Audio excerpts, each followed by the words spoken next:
Hello, everyone. It's how are y'all doing? It's Sunday for a change. That's not usually a stream day, but as you might have seen from the starting soon screen there, I have some plans this week. Plans that involve traveling, a bit of travel, and so I decided to go ahead and have this stream, this second Wind Waker stream on today, which is Sunday, instead of tomorrow, which is Monday, and I'm having it at the same time, around 8 p.m. Central Time, so just basically a day earlier, and that's all you need to know. It's as simple as that, essentially. I will say before we get into this a couple of things. First off, I don't have a card for this one, but as I was setting it up, you might have noticed that there were a few times where it seemed like the capture froze. Don't know what's going on with that, but I have just updated OBS like right before setting up the stream and all. So part of me does fear like, oh, OBS, I just had to fuck around and try an update on you. And maybe this is an issue that's related to that, but also I will say I did see my television blink as if the signal was lost for a second, and the signal being lost from the Wii U would also explain this situation.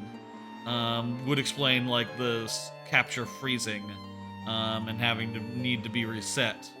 I hope that's not the case. I will say I went and unplugged some of the like switchers that are involved in this process. Unplugged them, replugged them. Tried to like secure the HDMI plug on the HDMI cable onto the Wii U.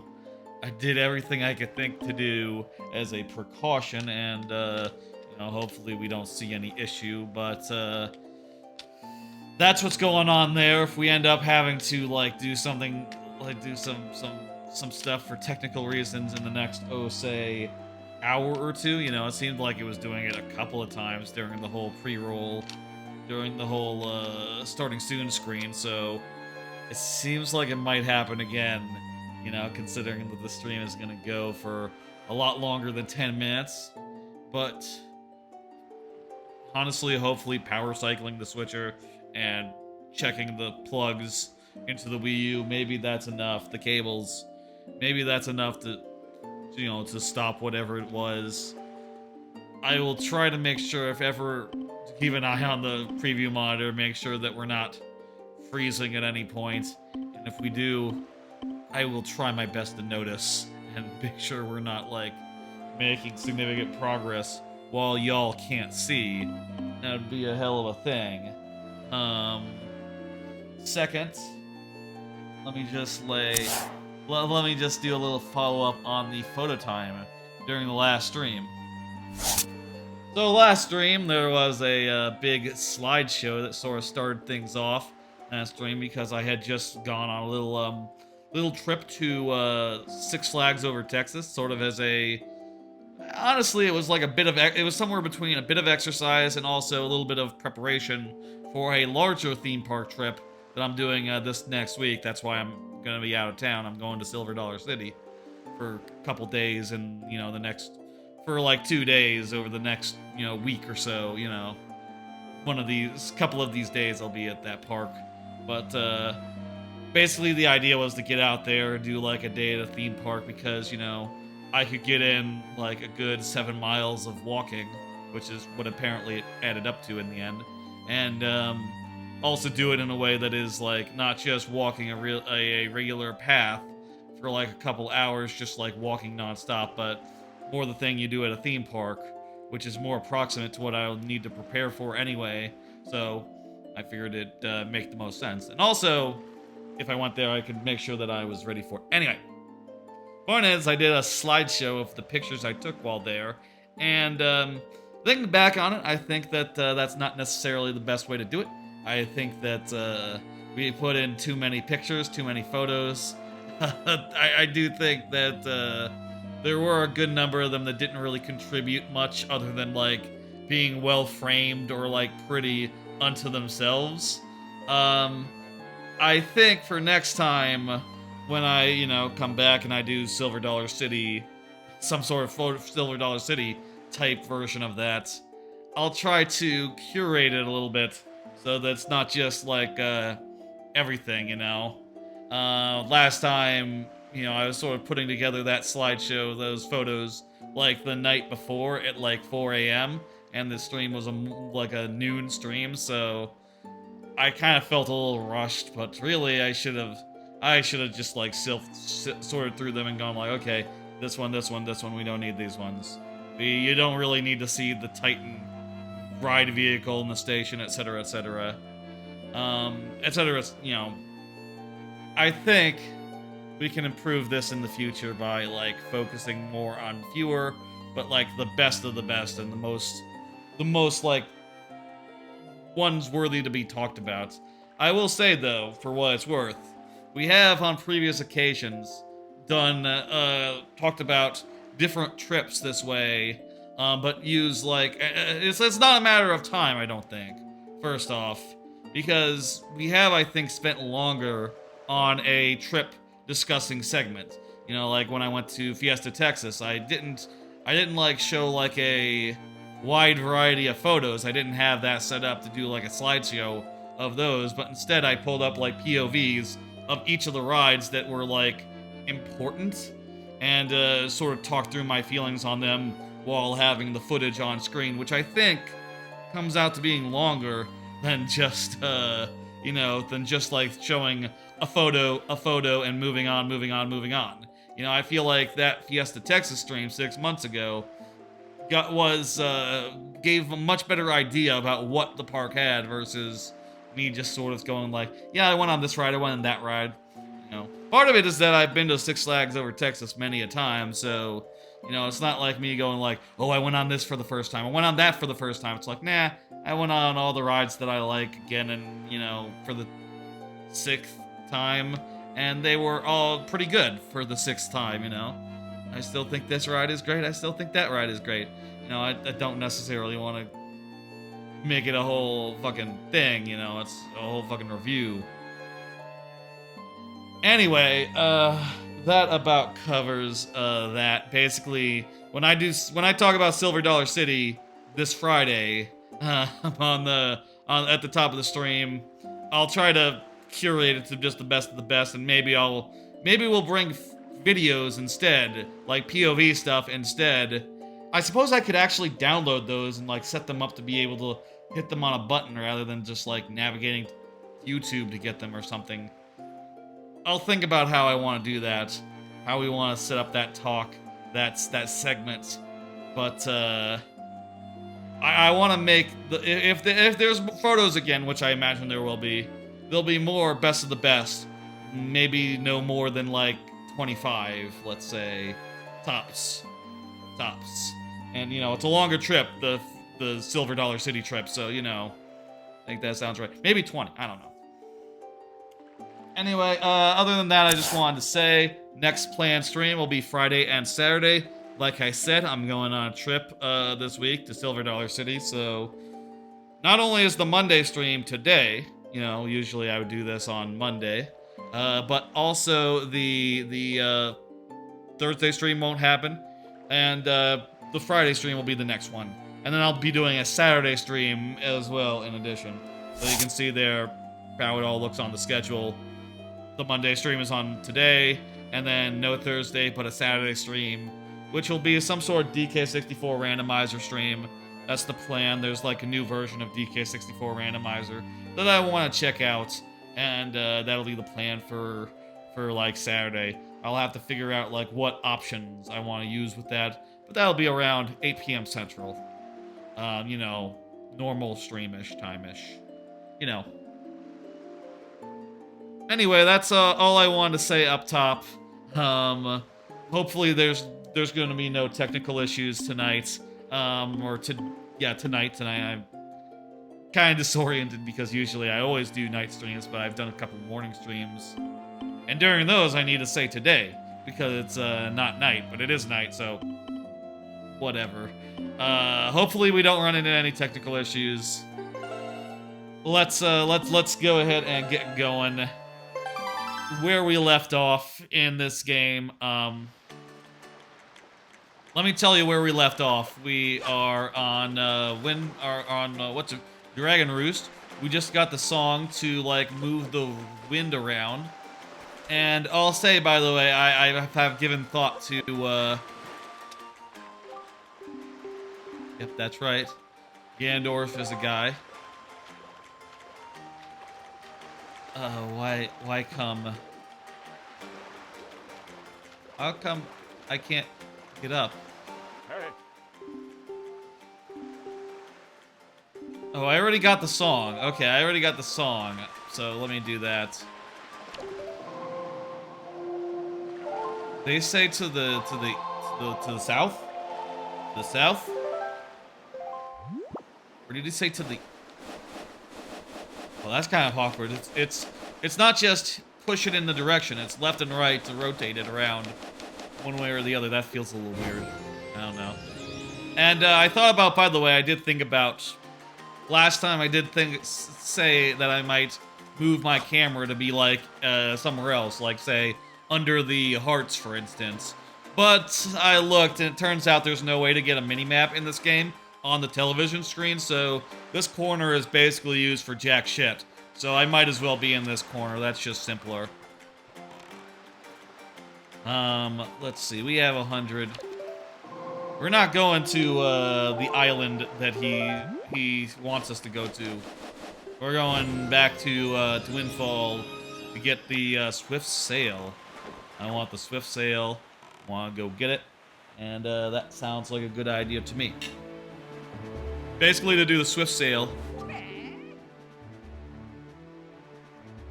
we have to win an auction, which will be a whole, like, mini-game.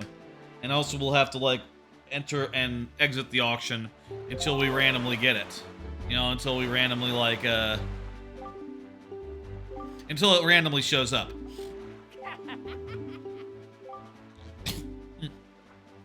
Okay, I'm gonna...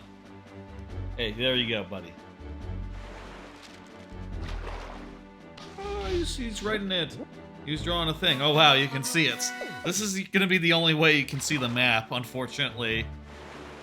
I wish there was a way for the map to show up on the regular screen. But alas, there is not. That is maybe the one downside of this version of Wind Waker, that the whole fucking map cannot appear on the screen. It's not like there's a D-pad option or anything for it, or like select. No, select is even worse. I hit select and you won't be able to see jack shit. Yeah. R is items. What's L? What's L? L seems to make like a ding ding ding sound, but I don't know what it's actually doing. There's one other thing that's like below me, by the way, but it's like just a time of day thing. You can just look and see what time it is, and also the time of day in this game is like super not relevant, so you know, don't worry about it. Basically, just relax and chill. And I'm gonna keep an eye on the map to make sure that we're like heading in the right direction. Very good. Maybe we should have gone with SD. Maybe I should have gone with SD. I do have Wind Waker SD here as well. Just this one has like the better Triforce hunt. And also, what the fuck is this? Kind of curious what this is. Is this the little Triforce Island? I think this is the little Triforce Island. Funny little guy.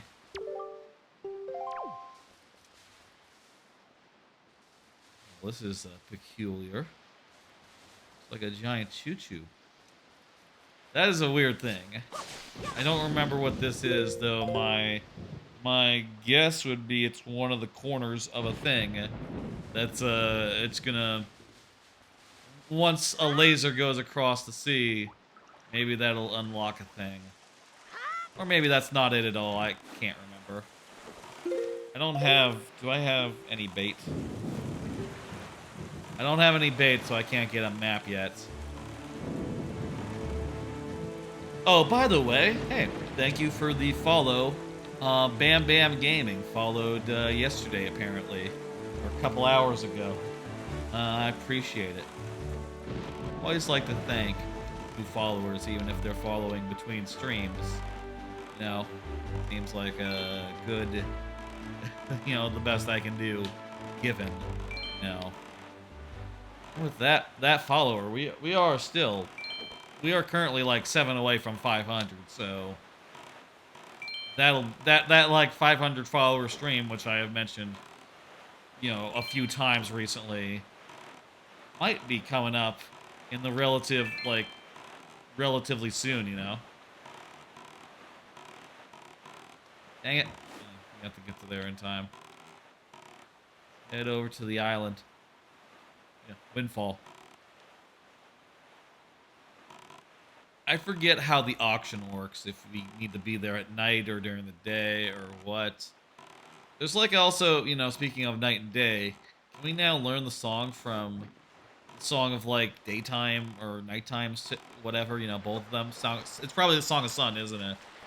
Song of the Sun. Can we go learn that now? I don't remember. Let's find out.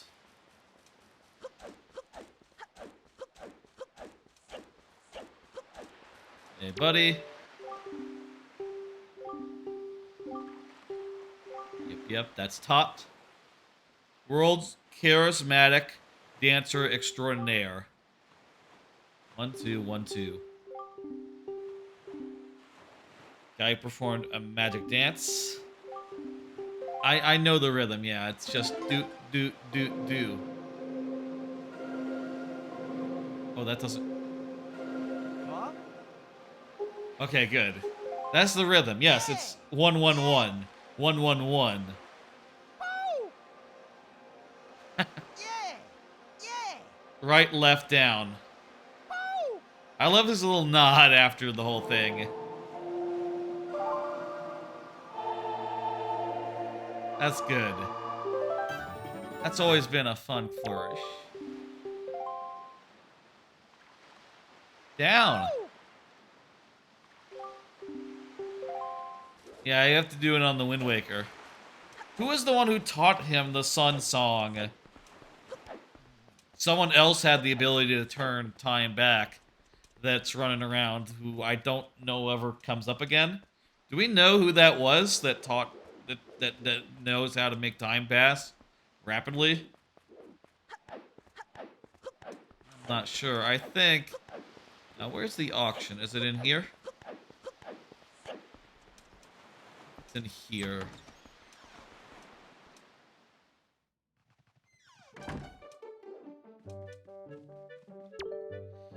What's up? Nightly auction. Okay, good. We do have to be at night.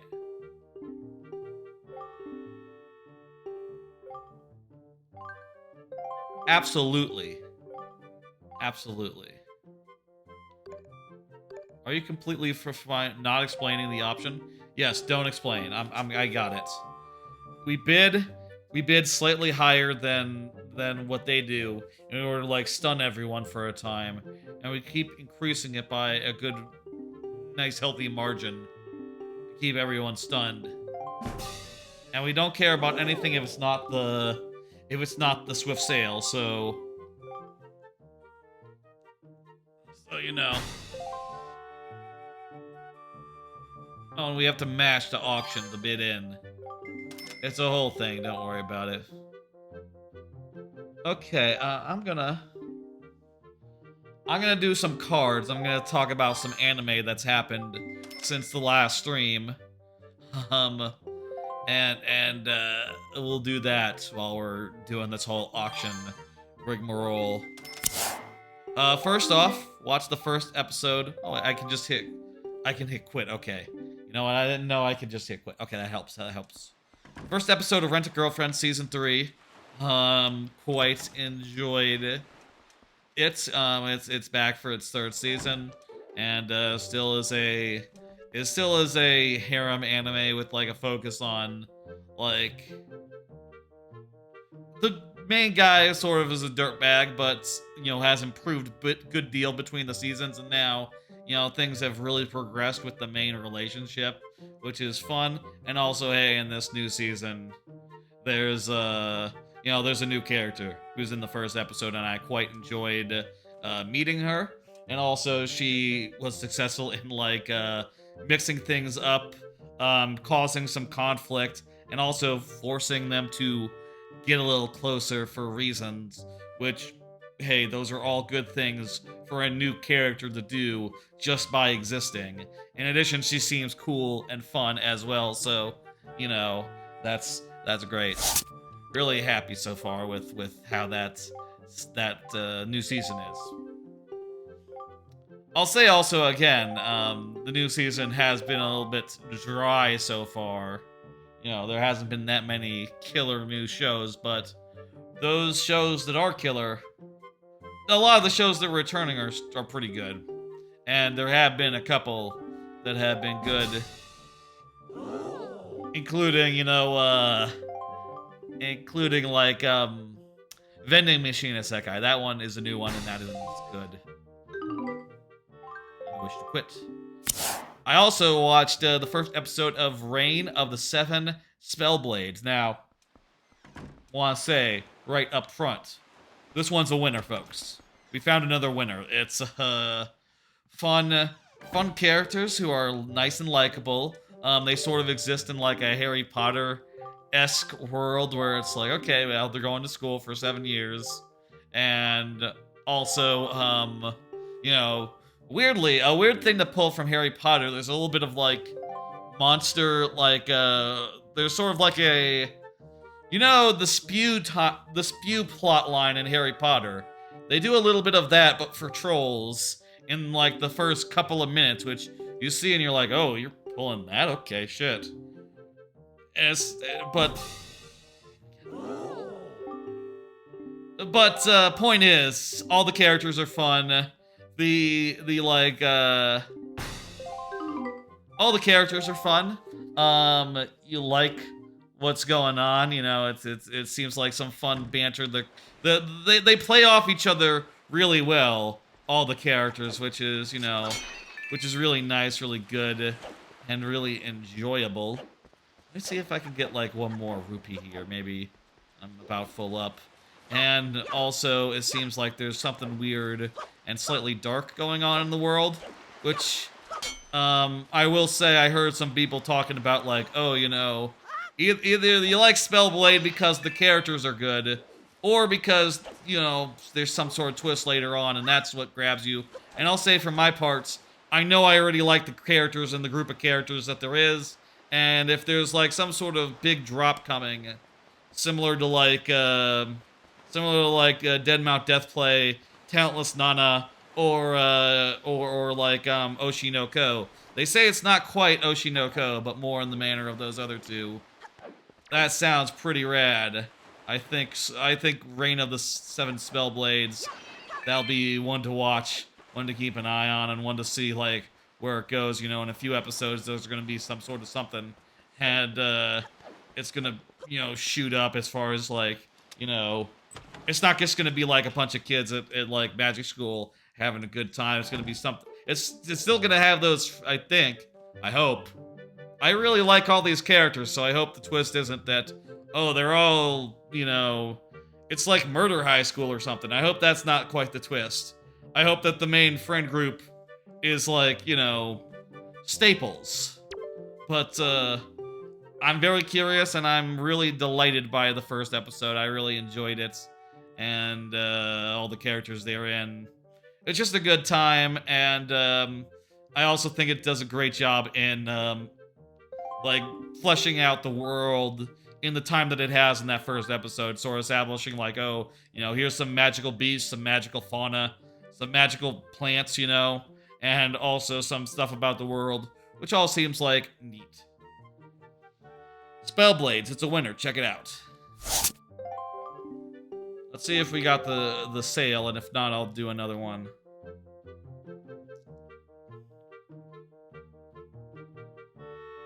There's been a bunch of anime since Friday's stream, including several that were on Friday.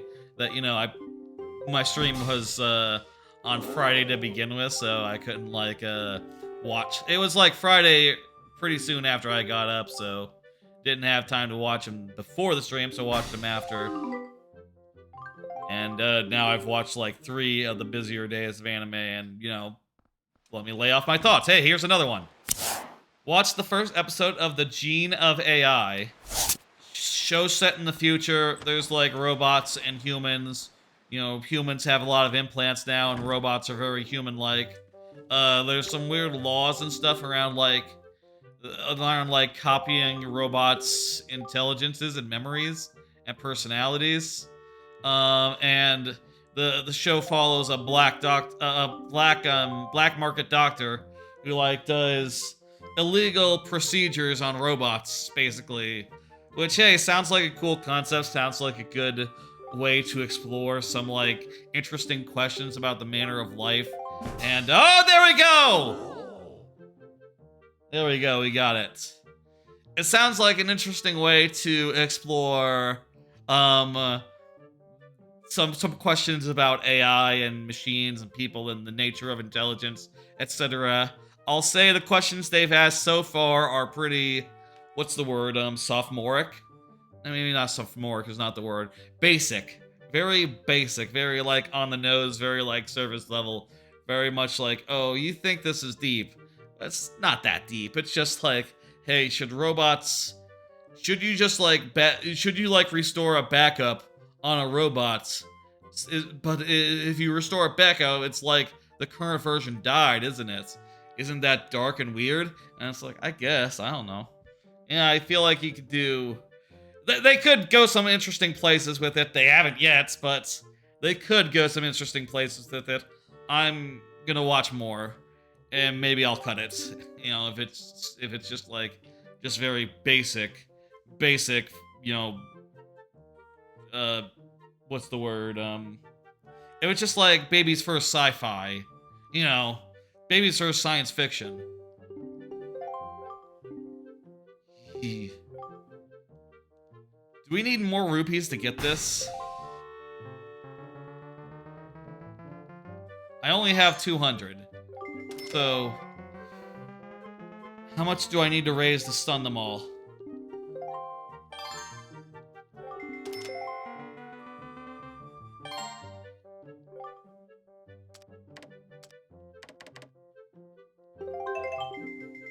Is that enough to stun them? Yes, it is. Okay, good.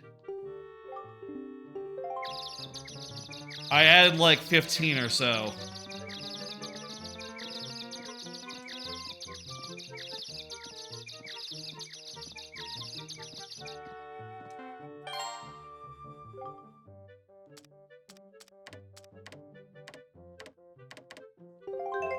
Do you think adding 10 is enough? No, it's not. Okay, shit. Fuck. 10 is not enough. We need more than that to really, make an impression. Also, I see that there's no, auction timer. We're, halfway through. I am worried about this. 160. Jesus! That wasn't enough to shock them. I guess it's percentage based, so...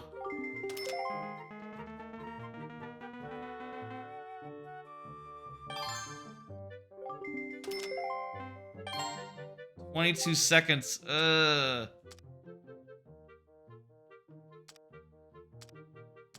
don't think I could stun them for that long, is the problem, and also, I don't have anywhere further to go.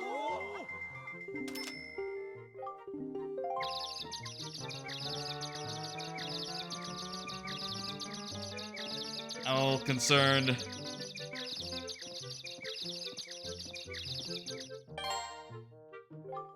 I didn't mean to. Okay. We're going all in.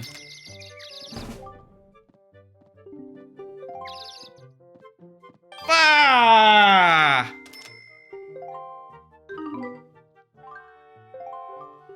How many rupees should we have on hand before we get the swift sale?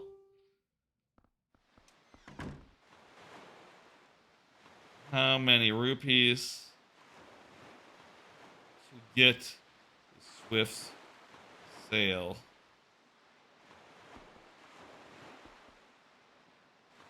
IGN says around 300. It does start at 100, so that's and Nerd Burglars is saying around 300. I guess let's break some pots and get some and like round up some money. Shit. I mean, I think that 300 is a little bit of a conservative estimate. Just if you, like, were to, you know, not use the strategy properly and not stun them for most of it. A couple of good increases, I think, could keep the count from getting out of control, but I do think we should round up a little more money before we go in there another time and compete for the thing. Meanwhile, I'll talk about another series that I watched for the first time the other day. Watched the first episode of The Masterful Cat is depressed again today. So, Masterful Cat is another Gohan's anime, it turns out. Same people who made the other, like, what's it? The Girl I Like Forgot Her Glasses, which last week made a bit of a stir when it turns out that everyone hates the way it looks. You know, it has sort of a aggressive 3D style in a lot of scenes, which are, like, hilariously bad and hilariously, like, you know, they give people motion sickness. They're that, they swing the camera around so much, and though it mostly looks good, I'll say there's stuff in Masterful Cat that doesn't look good in the, like, opening thing. It is not a, it doesn't look bad, but at the same time, it's like, why would you do it this way? Oh my god, you really need to not do this because you are just driving people off with every, like, really expensive effect that you're putting in. You know, like, people are put off by this. It's not a plus Gohans. You have to understand. But I'll say this show, I think it's pretty good, despite Gohan's attempts to ruin it.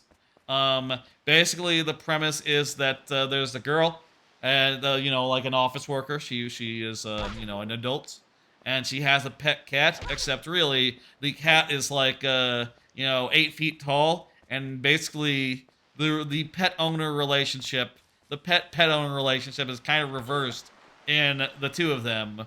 Where, like, yeah, the cat is just basically a diligent cat owner, or a diligent pet owner, who is running around, like, you know, making sure to give her a shower, like, when she gets home. Ooh, that's red. You know, she's like, super exhausted from work, so he gives her a shower, which, you know, in the same manner that you would, like, a dog or something. You know, he feeds her, and then he, you know... And then he, you know, otherwise, just acts like a diligent pet owner, you know?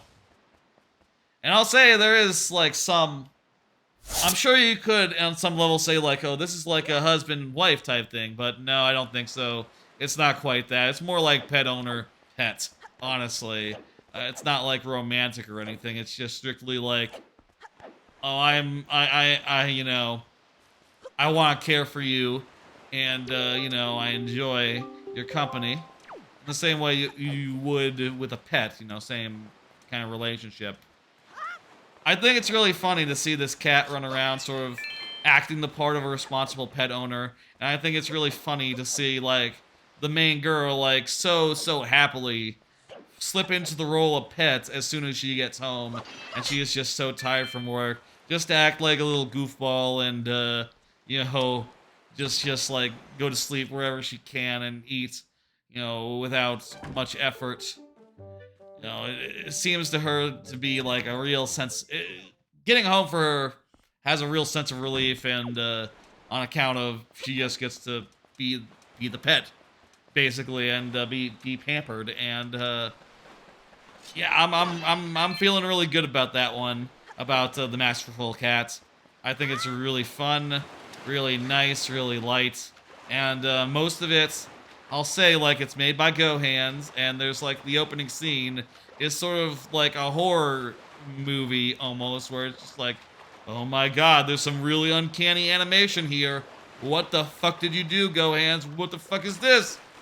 There's some shit in there, but once it gets to the actual like main meat of the show, it really calms down, and it's really just doesn't the camera stops moving pretty fast and just sort of chills the fuck out for a change, which makes it a good show rather than one that you can barely watch. And I'll say on that opening, there's some shots in there that you're like, oh my god, what the hell? Basically like, oh, those people are 3D. Those people aren't drawings. They're 3D people, and boy, oh boy, they kind of look like just like low poly blobs. Somehow, I don't know what the fuck happened there, but it don't look good. Okay, I think we have enough. Let's go ahead and do the auction again.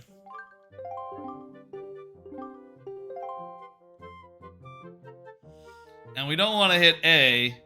When they're stunned, we don't want to hit A until they're all unstunned, at which point we'll just try to combo them. And I think if we just raise the level by like 20 rupees each time, we should be good. Anyway, Masterful Cats, that one's on my list to watch. I think it's going to be pretty strong, despite GoHands' attempts to fuck it up.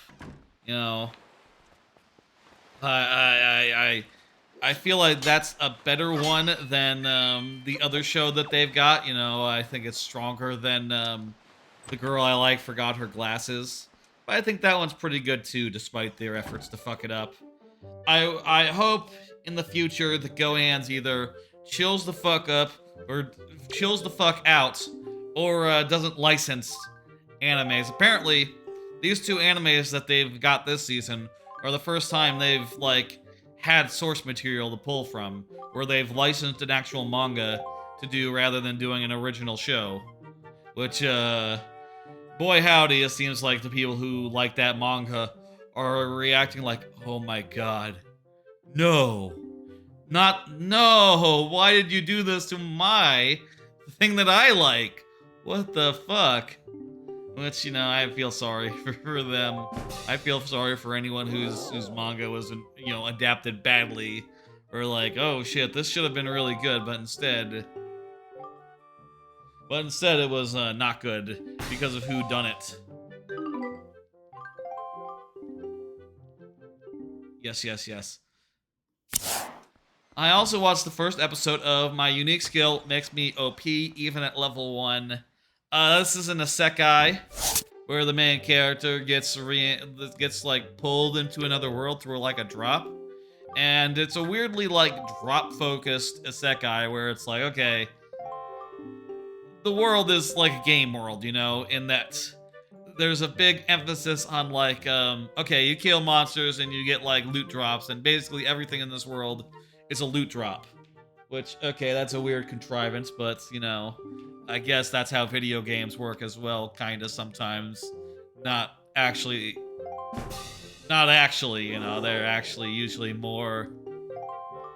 I feel like that's sort of just like, no, everything's from loot, from monsters, like, actually not all that common, There's still definitely things that grow on trees, or grow in the ground, or, you name it. But anyway, this is the main character, his unique skill is that he has really good drops, and also he cannot level up past level 1 for some reason that I don't understand. Like, a maximum level in an RPG isn't really that much of a thing, not on a per character basis. and much less at a character who cannot progress past level 1. I've never heard of such a thing. But, you know, that's how they sort of justify the name of the show, which is that he's always at level 1, which, again, feels really contrived and weird to me. With his high drop rate, he's able to find, like, pickups that are basically like, you know the items in Pokemon that increase your stats? He finds those, and yeah, it doesn't really matter that he's at level 1 if he can just raise his stats all as much as he wants, so it's kind of dumb. The whole conceit, right? It's kind of sort of self-defeating, right? Like, oh, the skill makes me overpowered even though I'm level 1. It's like, yeah, because it makes you as strong as if you were... It lets you get items that make you stronger in the same way that leveling would. Like, what the fuck? That's... You know? It's a weird thing. It's not bad, though, and I'm kind of interested in seeing, like, where it's going with, like, a new character that appeared at the end of the show, at the end of the first episode. It seems like it might be becoming a harem, which is a little weird, but okay, you know, sure, why not? I'm gonna watch, like, a little more of that, see if it goes anywhere, and if not, I'll cut it, but it seems okay. Its conceit is weird. There's a lot of stuff that's weird about it that I think doesn't really work, but it's fun enough, I guess. If you like seeing characters doing stuff in a dungeon, this is like a really low-budget version of that. You know, low budget, low thought put into it. Not as well conceived as it could be, but kind of alright. Put that on the box. Kind of alright. I guess the DVD box. DVDs have boxes. I also watched the first episode of Liar Liar. Liar Liar seems to be a show. I watched most of the first episode, I'll say. I'll say I did not particularly care this anime. The basic concept seems to be a guy is going to an island of some school where, like, they have, like, a complicated process by which they can duel each other in, like, various games with various weird abilities thrown in. That seem, kind of dumb. And, yeah, you know... The show starts off with a huge exposition. With a lot of exposition explaining, like, every individual aspect of the games that they're playing. Alright, up to, like, okay, here's how on your phone you select the application to let you duel and fill in these forms and then send the request and then we can duel. And it's like, why are you showing me the phone? I don't care.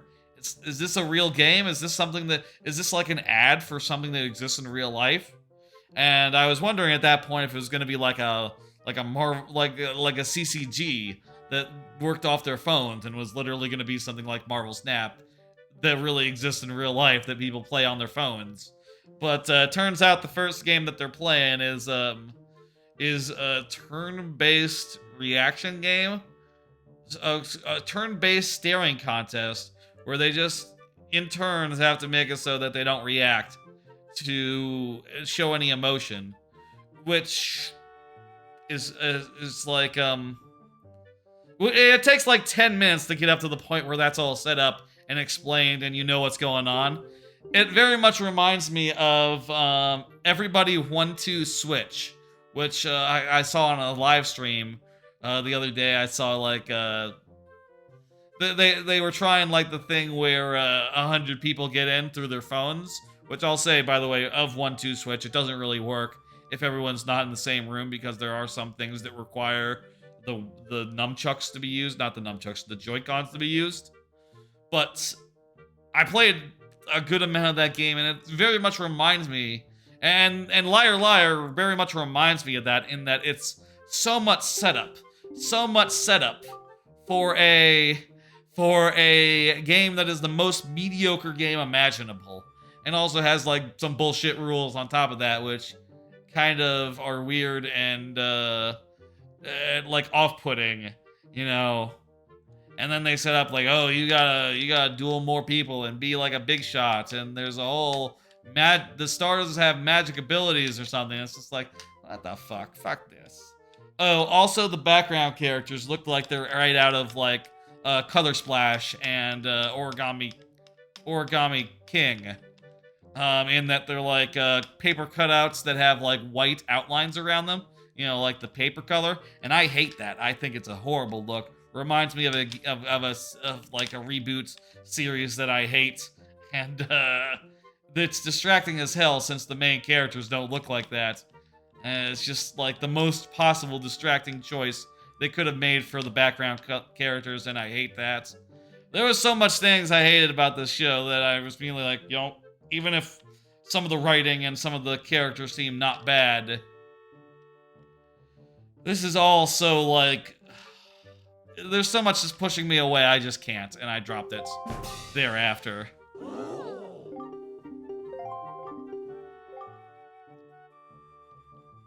Another card. Watch the first episode of Tenpru. We don't have to talk much about Tenpru. Seems like absolute trash.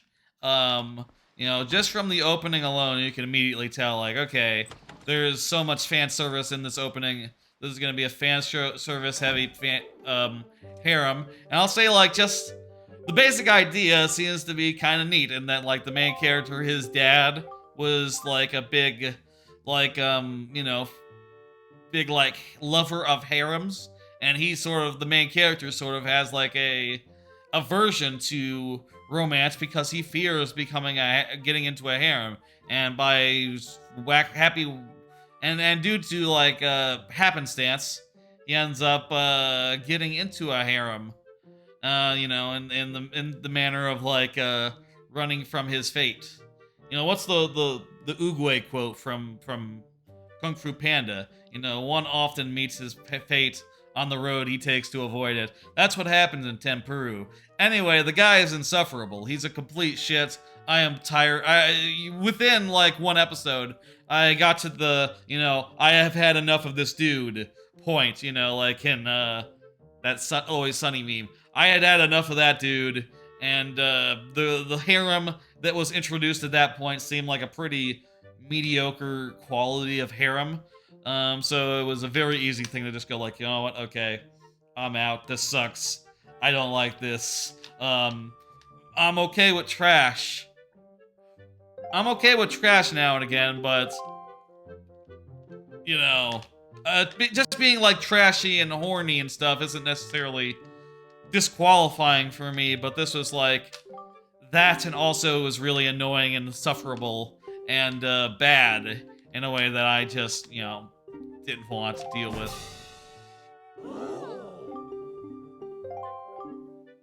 Another card, another anime. Watch the first episode of Zom 100, Bucket List of the Dead. I'll say, this is one of today's animes, came out earlier today, Sunday. And Zom 100, it's a fucking winner. It's a fucking great one.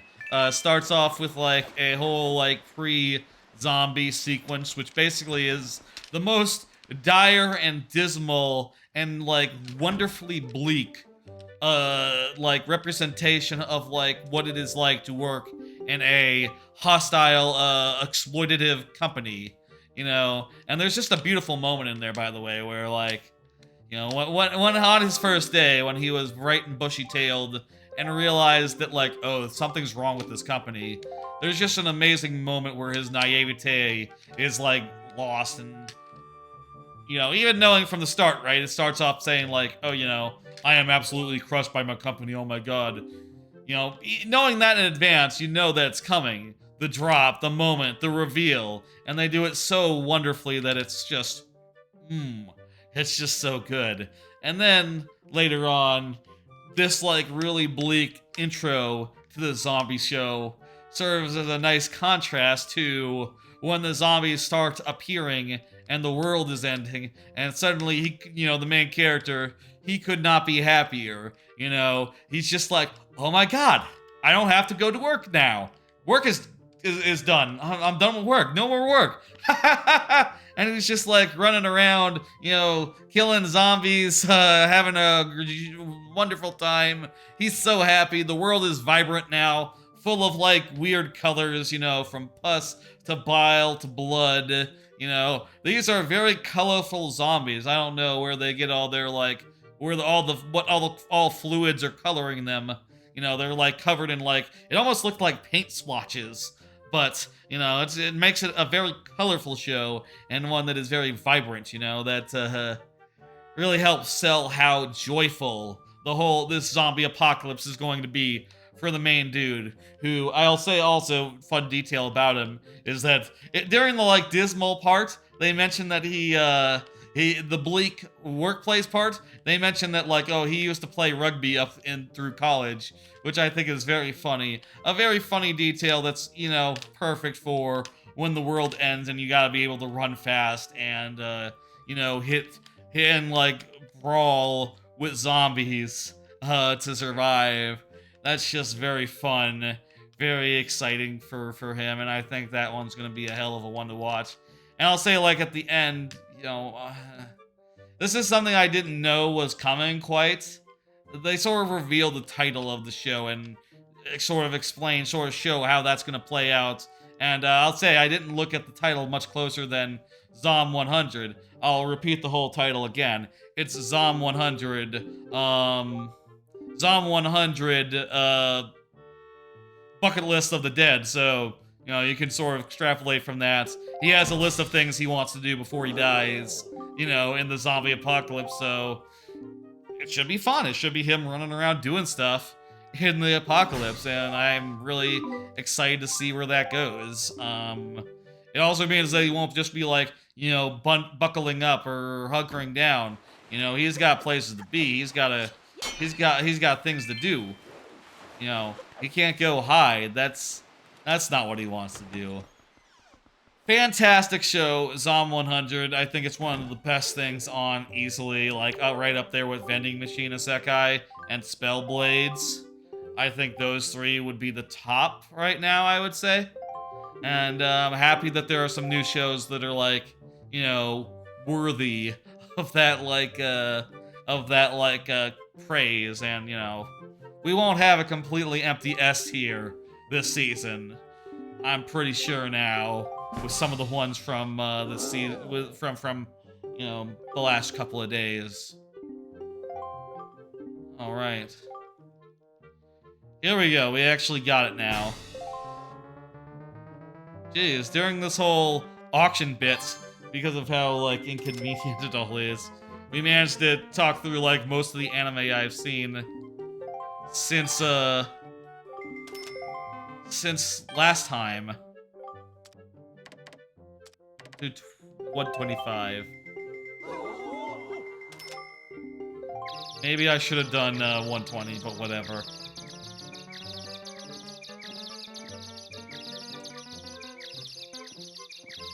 Oh, it increases a little. It increases a little when you're not hitting it. I'm gonna increase by 20 each time, just to stun them, hopefully. Yeah. There's a couple more. Just a couple more that I saw earlier today. So, we'll have more to touch upon once we're done with this auction. 170, my good man. Let's go 175 to be safe.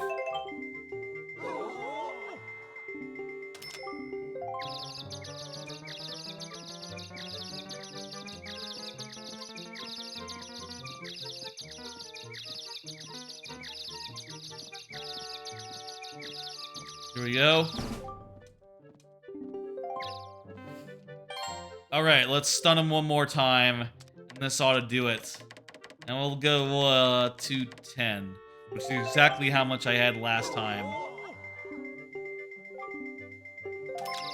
And that ought to do it. I'm not even going to press the button now. We finally... No! No!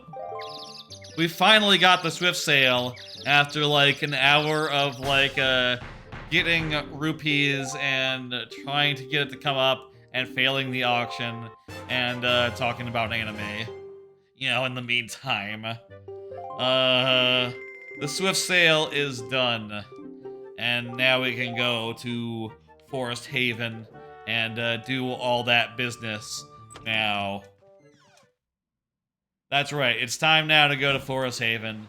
Now that we've gotten the swift sail. Where is my boat? And also, hey, we still have 90 rupees left. We can stop by, you know, our boy who lives in the... Our boy. We can stop by Beetle's, boat. Which, come to think of it, was this the first time you saw Beetle? This the first time Beetle was introduced? I think it was. I think this was Beetle's first game. Huh. That's fun. That's funny. Hello, Beetle. How you doing? I just got a swift sail, my man. I'll buy, 2 of these. Yeah, might as well just buy... I don't think there's any point in not buying, like, not just, like, blowing the bank out, because it's not like there's gonna be anything I need to buy in Forest Haven, right? And I can just get more money if I need it. In fact, really, I'm gonna get a bunch more money on the way.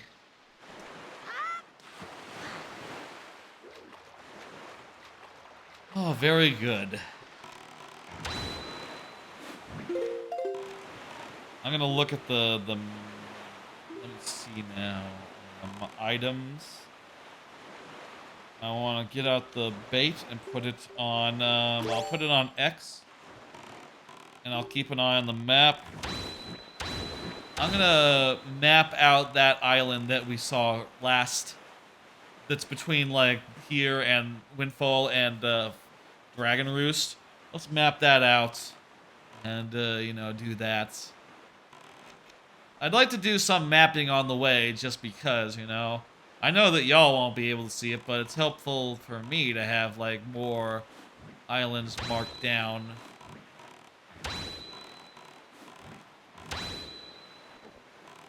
There's the fish fella.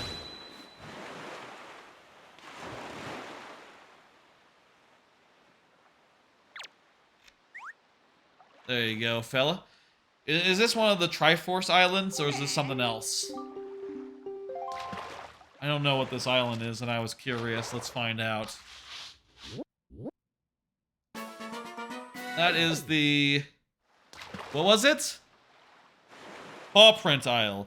Did it say Paw Print Isle on the screen?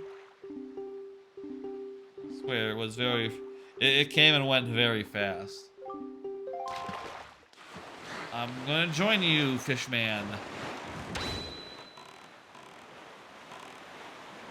Alright, that's the Paw Print Isle, so no, that's not one of them. I'm gonna turn in a direction. We're gonna go down Southway, which is, by the way, that-a-way. That-a-way. I am now going more or less south. Oh, we're what? Huh? I can't go into the sea other than directly south from Dragon Roost, apparently. That's a little weird, but whatever. Okay, we'll go to Dragon Roost and view south from there then. Mr. Boats, you know, hey. Very picky about, like, when we go down.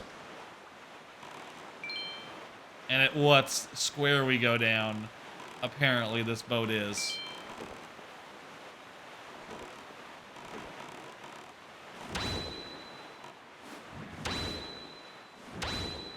I think it might be faster to, like, pump it like this. I remember, like, in the original game, it was faster to just, like, pump. To, like, do, like, pumps of the thing. Like, the initial burst of speed is faster than just, like, keeping it open. You know? Where's my fish friend? Let me find... I would like to find as many fish as I can on the way down to Forest Haven. This is the Lava Volcano Island, which we'll deal with later. Alright. Ba-ba-da-ba-da-ba is what it says.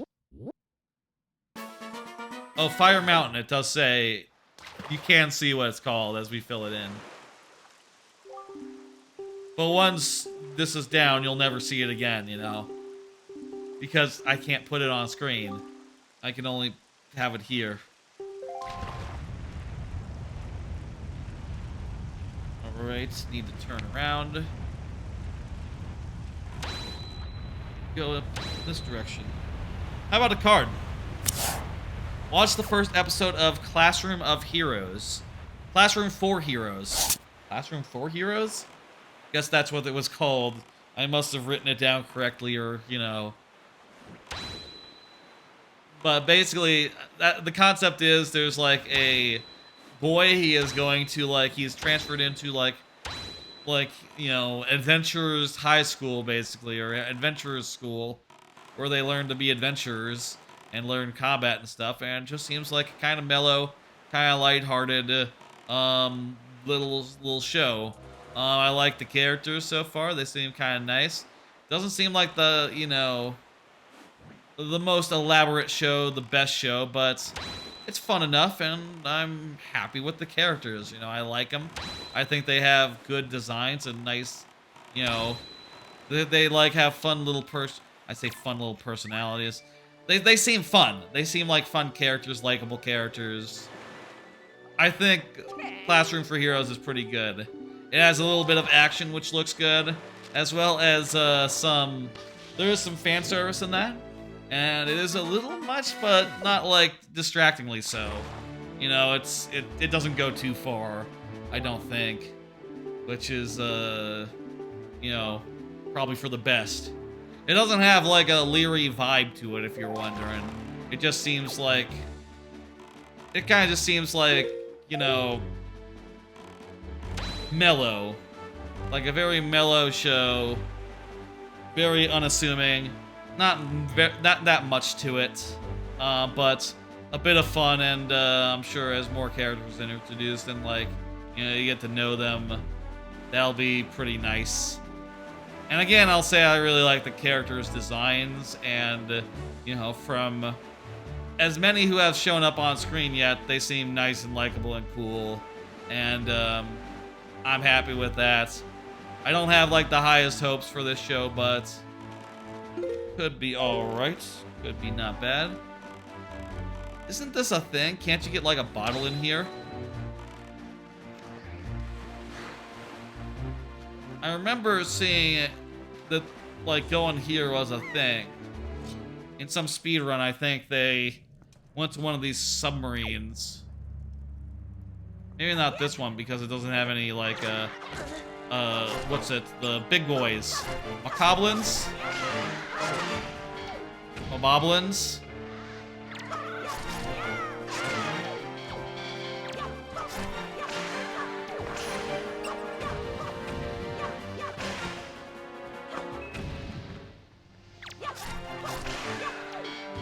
Anyway. I'm not sure what this gives me, but I'll take it. You know, it's on the way, you know? Might as well. Oh, it is a bottle. That's right. This is a bottle. Perfect. That's very valuable, you know? Bottles are. In this game, you know. In all Zelda games, bottles are very valuable. To sort of a ridiculous extent, you know, because it's just a fucking bottle, but they are very, very useful, you know, and so far as, like, they're the only way you can store, like, certain things in your inventory in those, like, earlier games, specifically. I guess now, you know,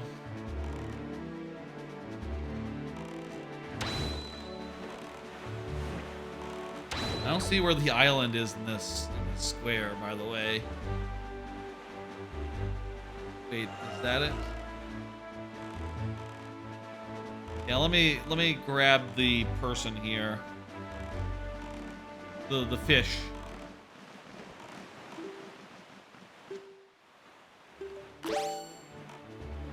Where'd the fish go? I was doing menuing. Just past it a little bit. Okay. There we go. Wonderful.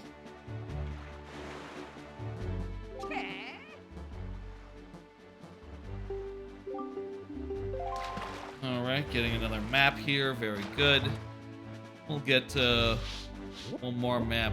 I don't think I was this diligent when I was playing it alone off stream in the past, but you know, might as well be good about this and fill out the map as we go. I guess maybe also like part of it is me having played, you know, the more recent Zelda games, which also shit, you know, like Breath of the Wild and Tears of the Kingdom are very interested in filling out a map and just interacting with a thing at interacting with a fish every couple of squares to fill up a little bit more of the map seems like pretty reasonable compared to, like, you know, how hidden some of the light routes are, for instance, let's say. Like, Jesus Christ, they really go to some they're really well hidden, some of those light routes. Yes, that's right, it's Forest Haven.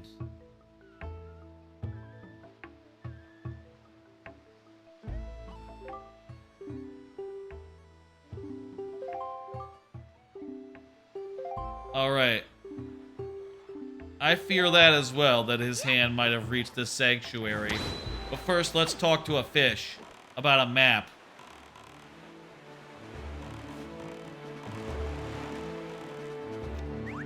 Talk to a fish about a map. Meanwhile, let me talk to the last of the shows that came out since the last stream. Watch the first episode of Dark Gathering, which is a show about a guy who can, like, sense spirits or something, whose spirits are attracted to, and a cute little girl with, like, skull eyes who, you know, is sort of feared by spirits for some reason. And, you know, they're gonna go out and investigate some supernatural stuff and get in some, like, lighthearted romps. I'll say I think that the little girl with the skull eyes is very cute and adorable and fun. The main guy is more nondescript, but he seems fine. And I'll say, like, the adventures they go on are a little nondescript as well. But I do think that regardless of how basic the first mystery that they solve is, the characters have fun solving it and, like, running around being scared and dealing with ghosts and stuff. And I think that's good enough. I'm fine with all that as is. I think they did a great job, and yeah, I'll be watching that one, continuing on, you know, into the season, and you know, I'll say, like, that the last three, including this one that I just talked about, have been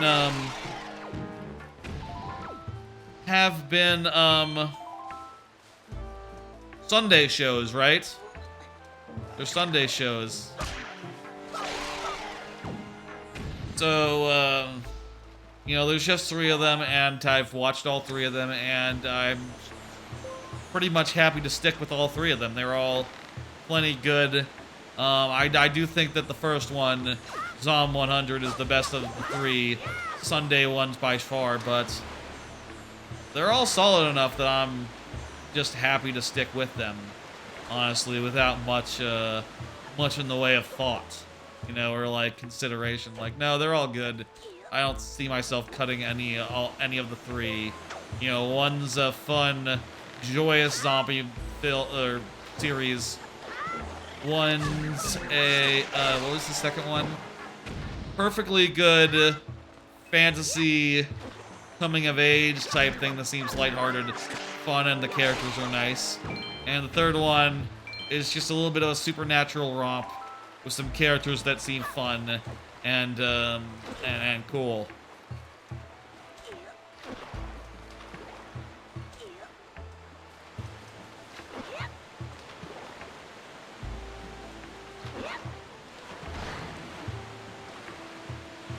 fell again. I should be more careful. I guess I was trying to deal with that Octorok, but I don't know what the fuck I was expecting to happen just by jumping back.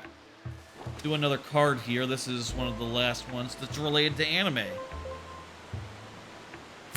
Looking forward to the rest of the new simulcast animes. There's only a couple left. 3 new ones. Sin Duality Noir, Helk, and Saint Cecilia and Lawrence. Those are the next. Those are the last of the 3 original shows.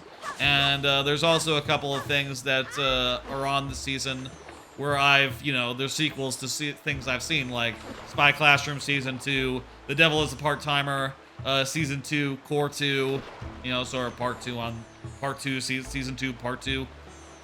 You could just call it Season 3 at this point, but whatever. And there's also a 4-episode Tonikawa OVA that starts this week. And I'll say, looking across this whole lineup of just 3 remaining shows, I'll say by Friday's stream, which again will be the next stream, by Friday's stream, these will all have started, and I will have had a chance to watch all of them. So, I'll have thoughts about these last 7 shows as well as, the roster overall. And I'll say, I was sort of skeptical, about this season at a bunch of points here, but looking over the roster of shows that I've landed with and that I've clicked with, I do think there is something for, like, every day of the week. There's at least some show I expect I will stick with on all 7 days of the week, and that's about as much as I can ask for, Like, and if there weren't, like, maybe I would be considering... And that's even without me considering, like, subpar shows and shows that I don't know if I'm going to stick with, right? There's at least something that's solid and good. God damn it. There's at least something that's solid and good on every day of the week this season, which is, I think it's, more than I was expecting, like, midway into the reveals. I think especially, like, the later ones that showed up especially have been solid. And, I hope that some of the shows that are yet to air are going to be really solid. Like, I don't know why, but the name Helk sounds interesting to me. I hope that one's good and not bad. I guess it's... who knows, right? Except maybe people who have read the manga. They would know, but... we'll see. We'll see what's good and what's bad as... of those remaining shows, and also how fleshed out this lineup is. Like, I'll just say, like... just looking at my...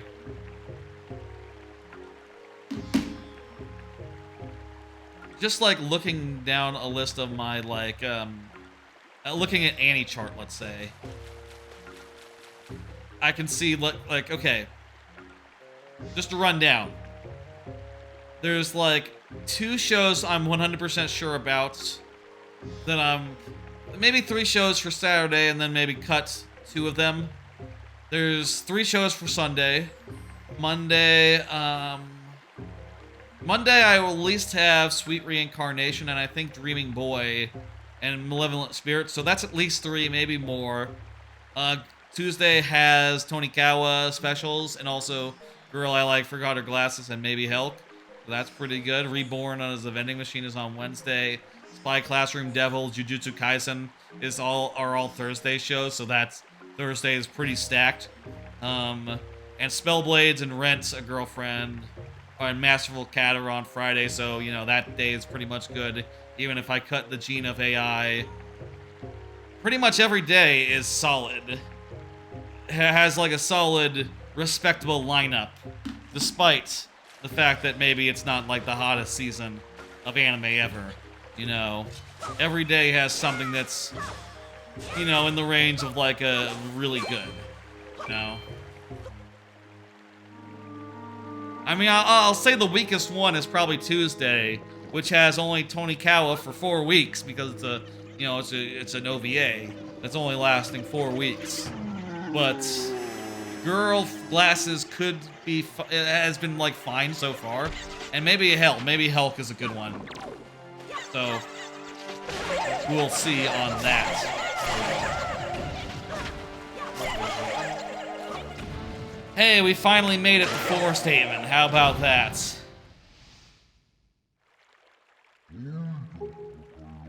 I don't understand what he's saying. He has a different language. Has the representation of, like, ancient Hyrule always been the Hyrulean? Always been the same? I guess it has been, hasn't it? So, like, after this game where they don't use ancient Hyrulean, they eventually, like, reinvented the language, the written language. Because, you know, in like, Breath of the Wild, Tears of the Kingdom, when you see text on signs, it's always in that Hylian font. Or maybe they still use the font to, like, write signs and stuff, but they just pronounce all the words differently, so it doesn't really, you know, it's not really understandable. The detail of the past having, like, a different, like, an ancient tongue, I think it's cool. I think that's very cool.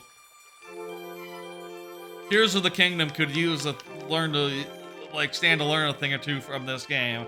You know, Zelda goes back to the past and she's just able to spoilers. It's like spoilers for, like, the opening era. You figure that out pretty fast. She's able to like know things and know how they're talking, like, pretty quick without much effort. I suppose that's also true of Skyward Sword. Spoilers for Skyward Sword.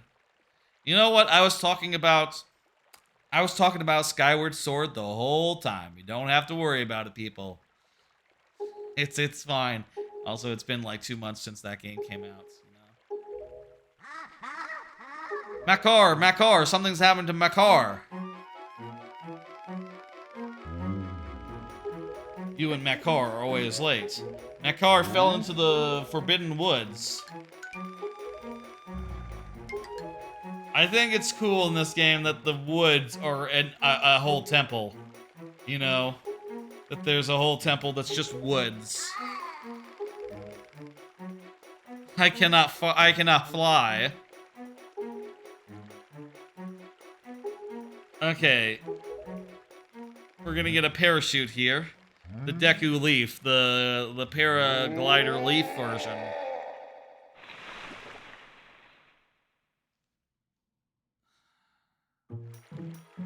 Hey, could you guys who can fly go get that for me? No? Okay. That's cool. I didn't want you to get it for me. I'm gonna do it myself. Actually, what happens if you do talk to them? Do they say, like, we can't get it? They used to live in the Forbidden Forest. If you have trouble anywhere in the forest, look for the stump-shaped houses. I don't remember that being a thing in there. Baba Woods. Baba Buds. Let's go ahead and launch our way up to the top. Then we'll get our shiny new item. And, yeah. These are also the original time the Koroks were introduced in this game here. You know, long before Tears of the Kingdom and Breath of the Wild brought them back. Which I really love that they did that. You know, these are probably the top tier among, like, plant forest dwellers. Other than, like, the Dekus. I really love the Dekus as well. But I feel like the Koroks are number 2. Are like, you know, in that top tier with the Dekus. The weird, like, guys from Skyward Sword, not as into those guys. The weird guys with the, like, the bud butts. No, I didn't like those guys all that much. Honestly. Not a fan of the bud butt guys.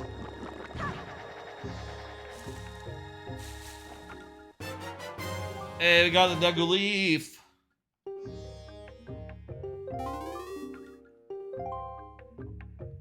Hey, swordsman, look over here.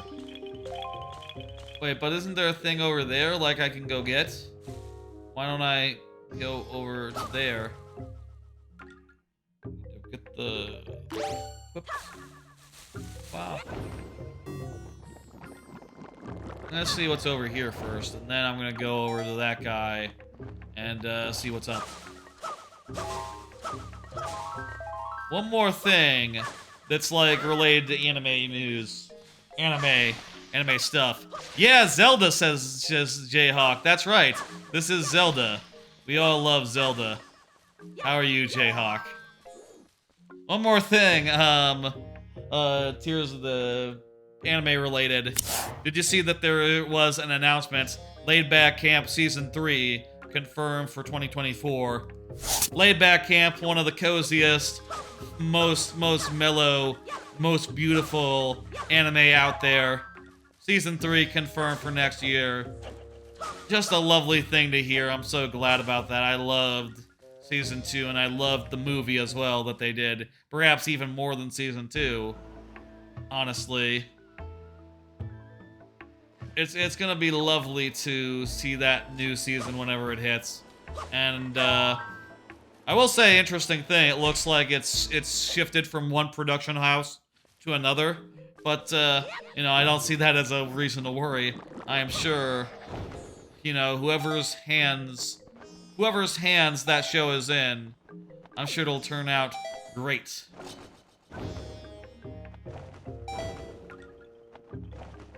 I like the little thing on the ground to show, like, hey, this is where you're gonna land. I guess they wanted the shadows to be naturalistic, so they couldn't just have your shadow represent it. Instead, they represent it by a little marker.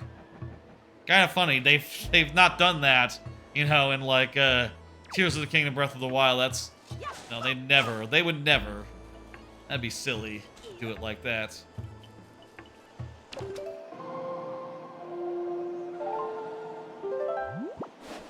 Fuck. Wait, this way? Yes, this way. Perfect. Is that gonna be good? Yeah, that's gonna be fine. That's gonna be good. Good.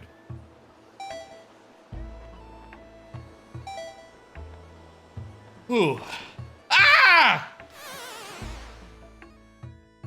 Too soon. I should have used the marker. I should have used that goddamn marker that I, you know, just fucking talked about being really cool and nice. Just look down, see if the marker's there. I guess that's why they put the marker there. Wait! Goddamn magic. I ran out of magic. I forgot I had to worry about magic. I guess that's why they put the marker there. So that you didn't just like... Because it's very easy to like misjudge the distance when you're flying like this. For some reason. I'll say, you know what? I'll say I've never had that problem in Breath of the Wild, Tears of the Kingdom. You know, playing those games, I've never like misjudged how close I am to a thing. I wonder why that is. Like, why it's harder here. Could it be something like could it be something like the dimensions of the main character? Like, he's smaller than... Maybe, like, him being the size that he is makes it harder to judge, like, okay, how close am I to this thing? How big should it be? How big should I be in comparison to that? Wait, I forgot to change the wind. Let's return. Turn then.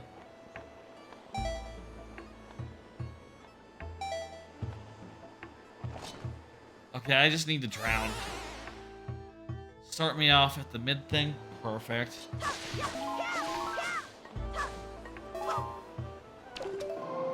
Play the music. Yeah, this way. Alright, just gotta jump into that horror tornado which is a good ways away. So let me do another card and talk about what's on it. Did you realize Shy Guys aren't in Super Mario Maker 2? I was watching a video about Shy Guys, and I realized during that whole video, like, wait a minute, I just realized something. Shy Guys aren't in Mario Maker. Huh.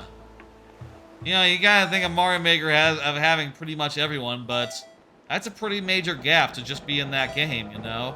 I would say, like, before that, I mean, other than that, it was like, I think previously, the Pokies were the biggest, like, the biggest gap, but now I guess it's the Shy Guys. I guess Shy Guys would be the biggest gap. Right? Trying to think if there's anything else that's, like, nearly as big. I guess you could consider, like, Birdo or something like that to be a big gap. Except those aren't really, like, common enemies. That's more like a mini-boss. I don't know if Birdo would really qualify as a gap.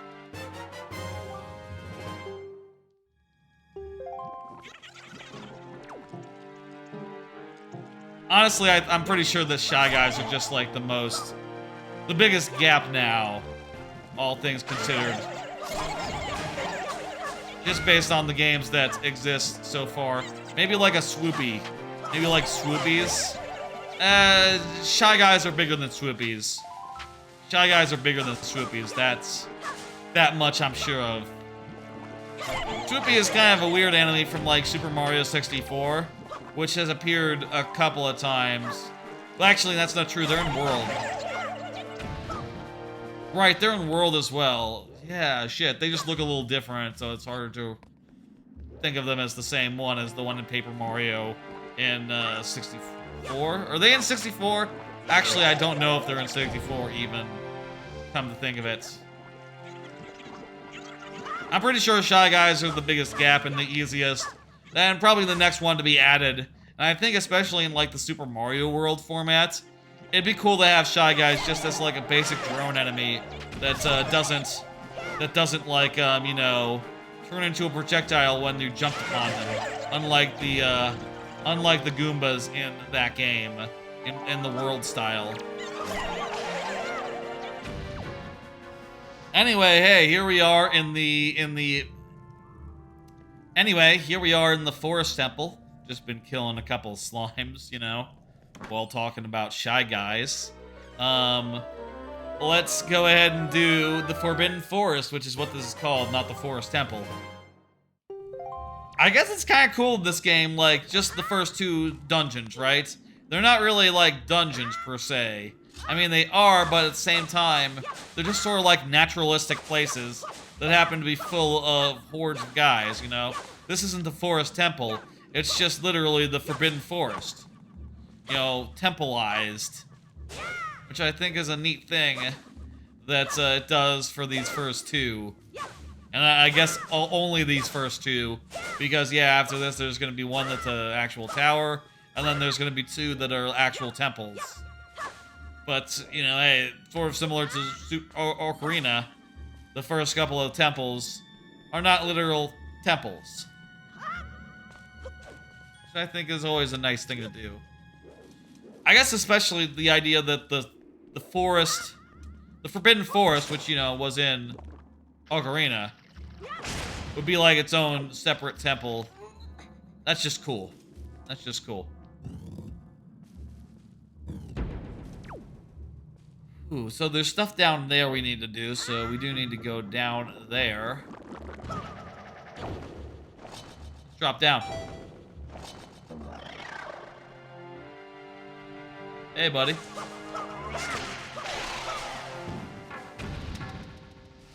Ugh. And you know, we haven't really used this, we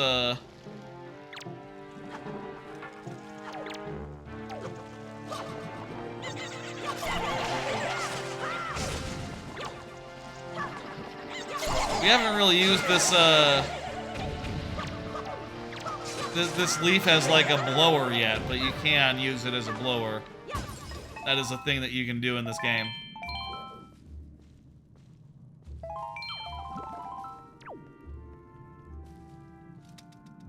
With this, can I just like throw the stick, you think? Let me see.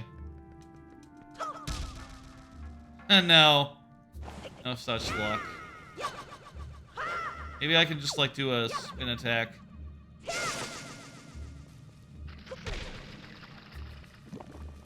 No, I need to hit it with something, like, strong, you know?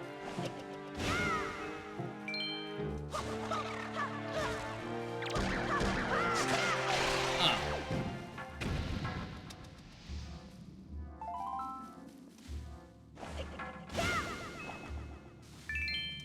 How do I do this? Well, that's... Wait, can I use fire? Can I use fire against him? Maybe fire will work.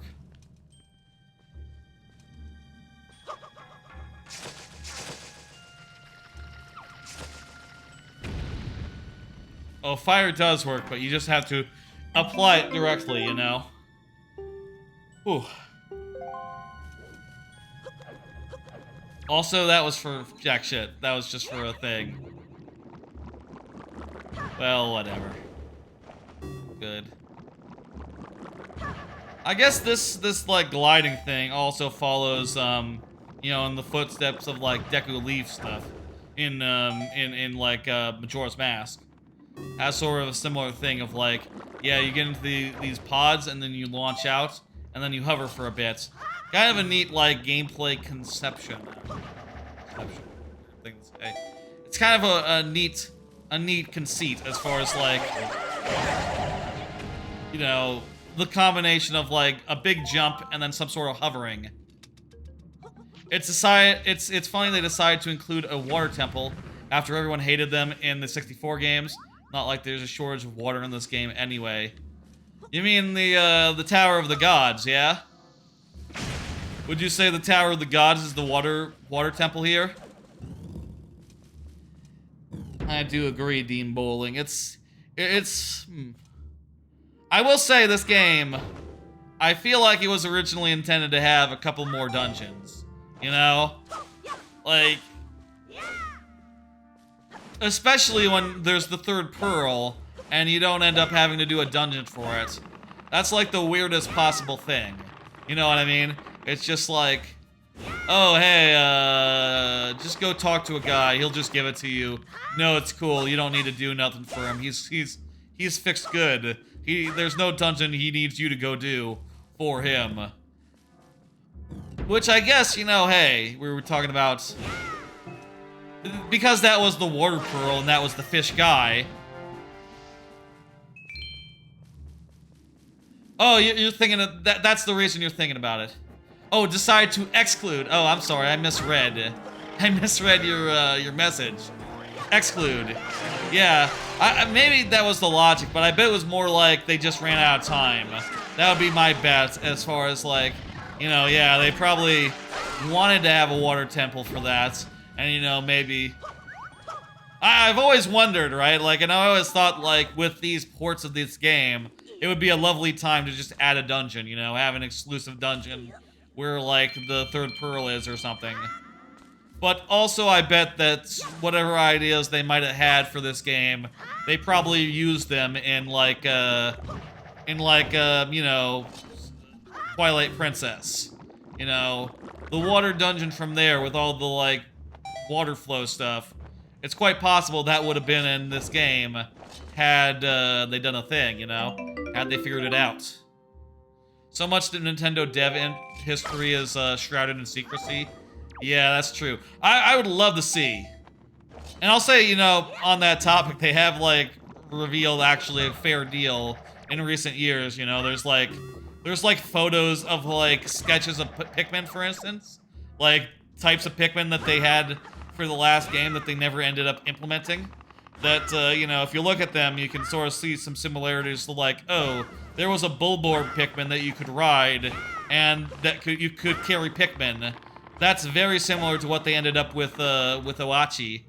You know, there are cases where they show that stuff. You know, I think of, like, Breath of the Wild had some stuff like that in some shape or form, right? And you heard about how the Minish were doing that as well. You heard about how the Minish were, like, originally considered for, like, Breath of the Wild, stuff like that, but for these older games, you know what, I can just do this. I can just push The giant leak helped fill in some gaps too. Oh yeah, there was that giant leak where like a bunch of stuff was a bunch of like old files and stuff were revealed, some older versions of stuff. You just beat Minish for the first time this year? Hell yeah, I love Minish Cap. I take it you played it on the Game Boy Advance Online then. Lovely game. Had a version of it, you know, on the original Game Boy and also on the Wii U. I'm pretty sure I also had the Wii U version, you know, the Virtual Console version. But, you know, regardless, it's just fun to play it again. I will say, also, it has a very nice randomizer. Minish Cap does. I'll say it's my favorite of the Zelda randomizers I've tried. The Minish Cap one. The thing that's nice about the Minish Cap randomizer is that, like, all the locations... Where's this thing? Oh. Grapple. All the, like, runestone locations, the locations to unlock when you do runestones, there's a mode where all of them are available from the start, which just adds a lot of places that you can check, like, just right out the gate. And just makes it a very fun experience. Just like, go, check this, check that, check this one. You know, there's 4 holes here. Each of them has an item in it. Check all of those. And, you know, just keeps you with things to check, which is, I think, ideal in a randomizer. You know, you'll always be going somewhere and have a clear idea of, like, okay, there's 12 things to check over here. 5 things to check over here. Wonderful. I don't like it as much when in a randomizer it's like, okay, there's one thing I check over here, one thing I check over here, another thing over there. You know, no, I want there to be like a whole bunch of stuff and just a whole lot of things to check. You know, and ideally not too far from each other. Did you know that they did that at some... What the hell is going on out there? It sounds like... Let me check the weather real fast. This...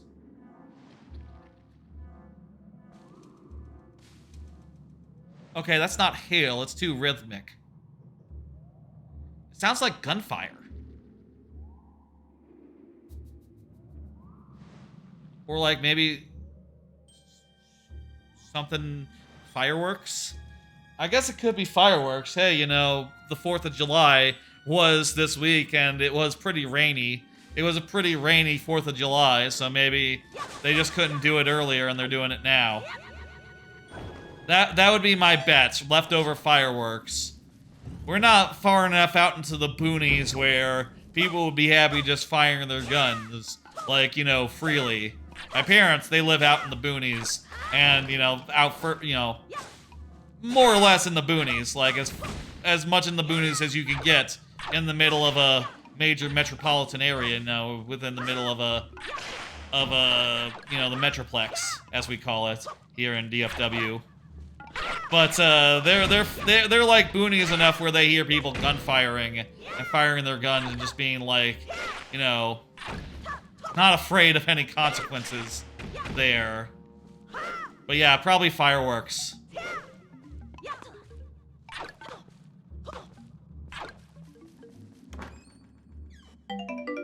Do you know if they did that at Games Done Quick? I don't think they did that randomizer at Games Done Quick. I believe they did Majora's Mask randomizer at Games Done Quick, which is also a pretty good randomizer. I've played that one as well. I feel like I need to adjust some more on the, like, you know, the rule set, like the setup to get something where I like it. You know, that's like exactly to my liking, but it's a very well-made randomizer and pretty damn cool, I will say. And then that run at GDQ of Majora's Mask randomizer was pretty fun.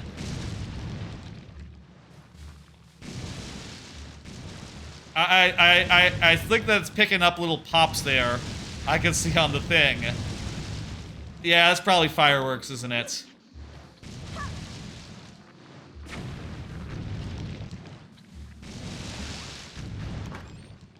Yeah, that was a lot of fun to watch. I do hope that they do Minish Cap randomizer at some point on That'd be a fun one to do. I also think that Paper Mario Randomizer is just rad as hell. Paper Mario Randomizer, that's one I think should be at GDQ. Like, that is just wonderful. Just a wonderful randomizer with, like, tons and tons of good options. That one is. DK64, another randomizer that should be at a GDQ sometime. Will be lovely whenever that happens.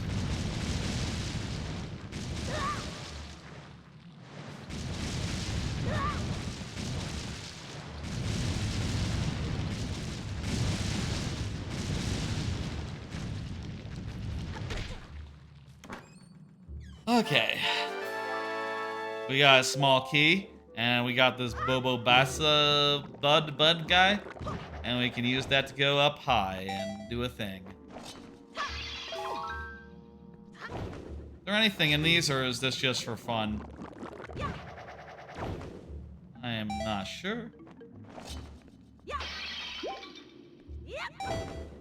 Again, I will say, usually, for those who are, don't know, usually I would do this like playthrough stream on like a Monday evening, but since I'm going to be out of town middle of this week, decided to do this stream on Sunday instead, and yeah, that's kind of about covers it. I'll also say again, we're coming up on 500 followers, and there'll be a whole special stream for that, 500 Twitch followers, and there'll be a whole special stream once that gets hit. I don't know when that'll be. Like, I would ideally not like to do. I have streams planned for this Friday, this Saturday, and I'd like to have Sunday as like one last day of my time off to like relax and stuff. But if that 500 follower goal were to end up getting hit, maybe we would have to do that stream like that Sunday. Maybe we'd do it the Sunday after, just because it'd be inconvenient. But I don't know, maybe it'd be fun to do like 3 days of streaming in a row. That's fine.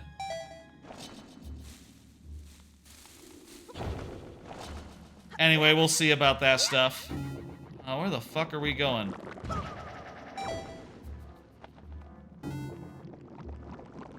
We need the boomerang for those two.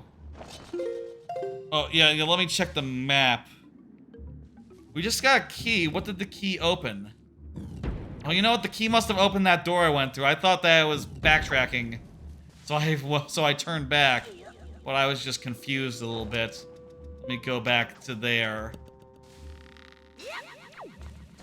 That door over there. See it? That's where we need to go. Let me do a card. I got these cards. They have on them things that I want to talk about. And things that I want to remember to talk about. So, let me do one. Speaking of Shy Guys. The last card was about Shy Guys. Did y'all know that bandits are also Shy Guys? Those are the guys like in Yoshi's Island that like steal stuff from you. Apparently, they're also Shy Guys. If you look at them, they have like the whole mask thing going on. Even if they're smiling and stuff, they are still kind of Shy Guys. Which I realized when I was watching a video talking about all the different types of Shy Guys, and they talked about bandits. And I was just like, oh fuck, I've never thought of those guys as Shy Guys.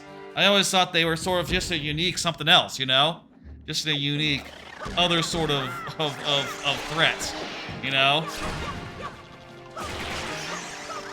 So weird to realize that they're not, they're despite being like weirdly tall and like mischievous for Shy Guys, they have the whole mask thing.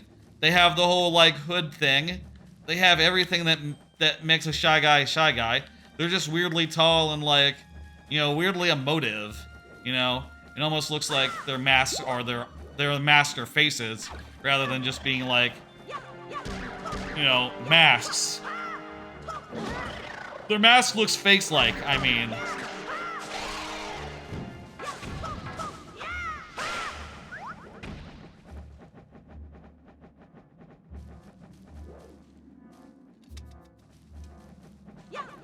We gotta be getting close here to the... I think, like, the boomerang is, like, rather close here.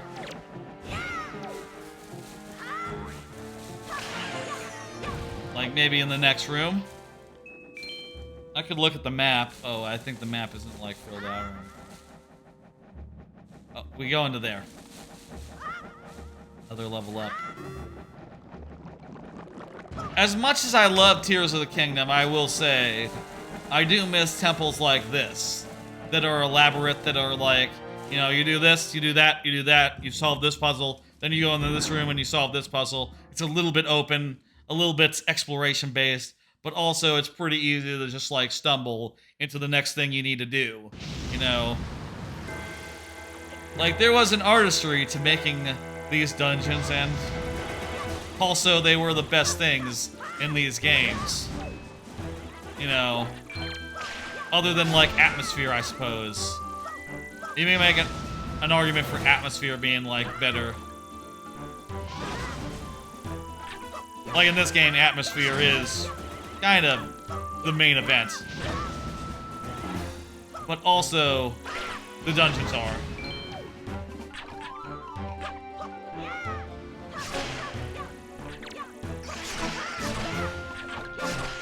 I feel like we kind of stumbled through this boss fight.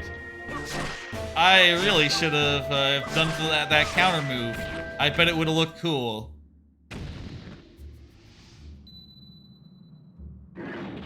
Alright.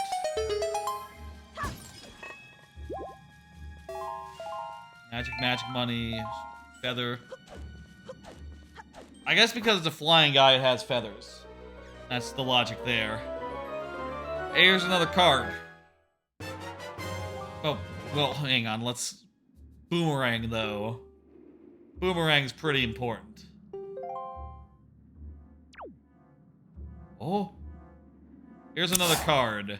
You know what Tears of the Kingdom character should be in Smash? Koga. Early on, when the game just came out, I saw some people saying, like, you know who would be good? Oh, they should put the furry, you know, the former king. You know, the guy who's like the, you know, the, whatchamacallit, what do they call the Zonai? The Zonai king guy who was like, merged with your arm.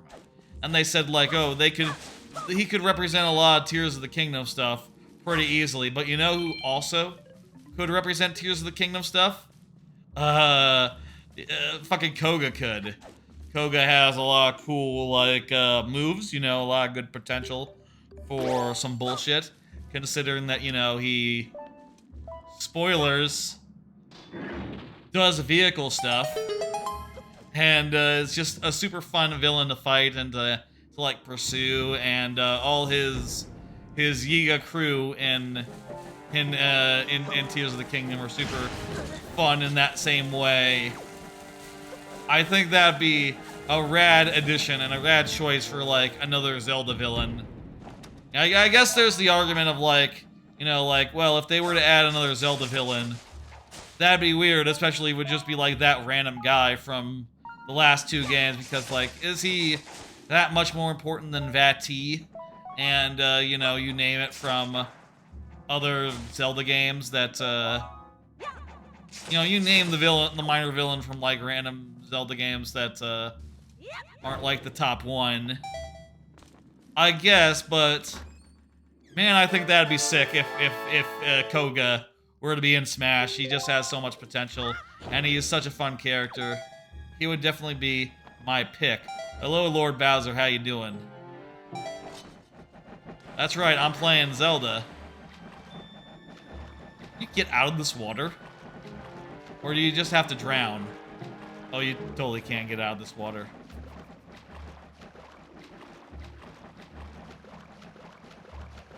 That's right, we're playing Zelda Wind Waker HD tonight. How you doing, Lord Bowser? Heard you made some progress on your you released your next level.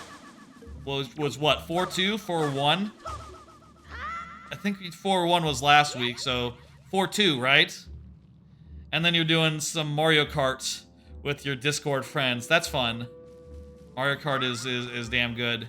Right, it was 4-2, that's right.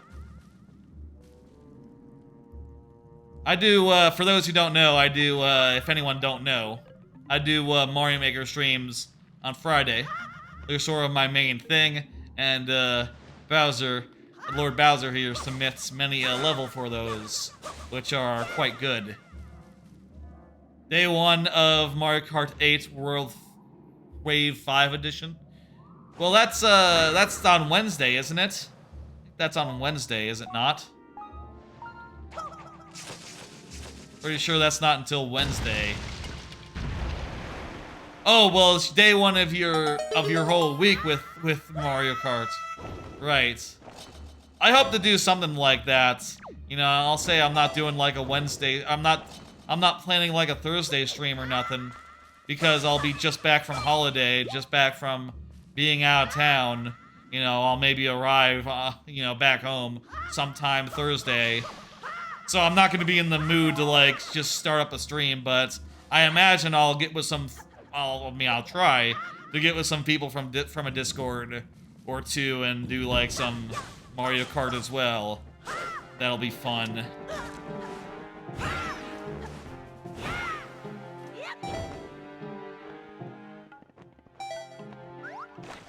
Suppose that's also like.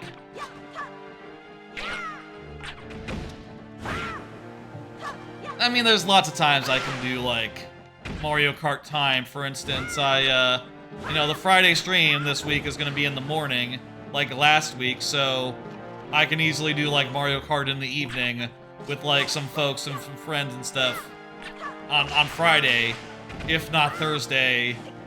And Wednesday I'm gonna be like, you know, out of town, so that's like right out, but you know, those other 2 days, I really hope to do a whole bunch of Mario Karts. And in addition to Silver Dollar City's thoughts, I hope to have Mario Kart thoughts as well by Friday's stream. But you know, we'll see how that works out.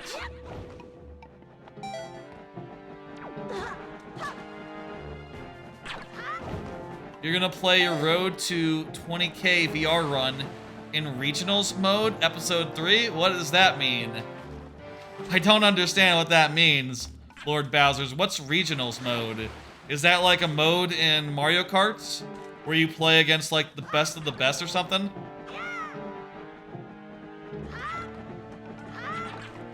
Not heard of such a thing. Huh.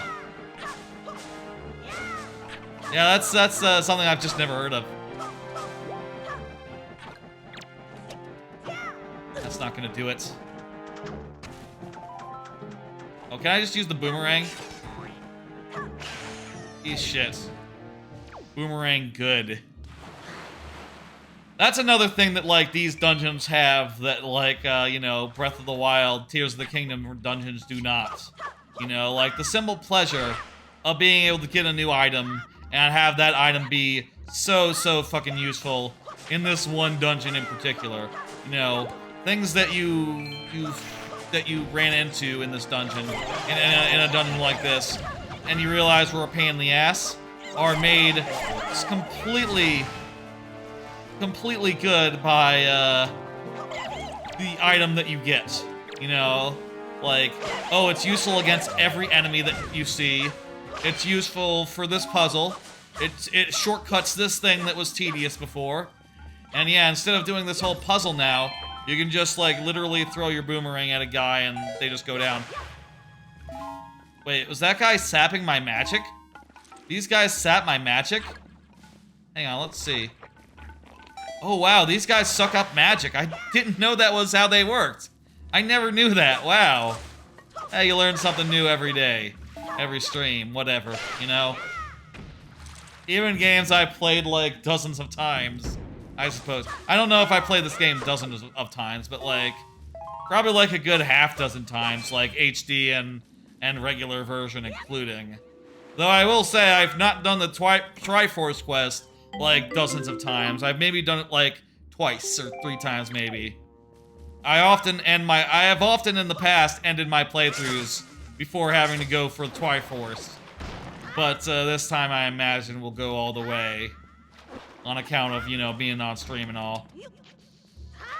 It'd be weird if I just said, like, okay, that's it, good night, and, you know, just ended it after all the last, you know, regular dungeon was done.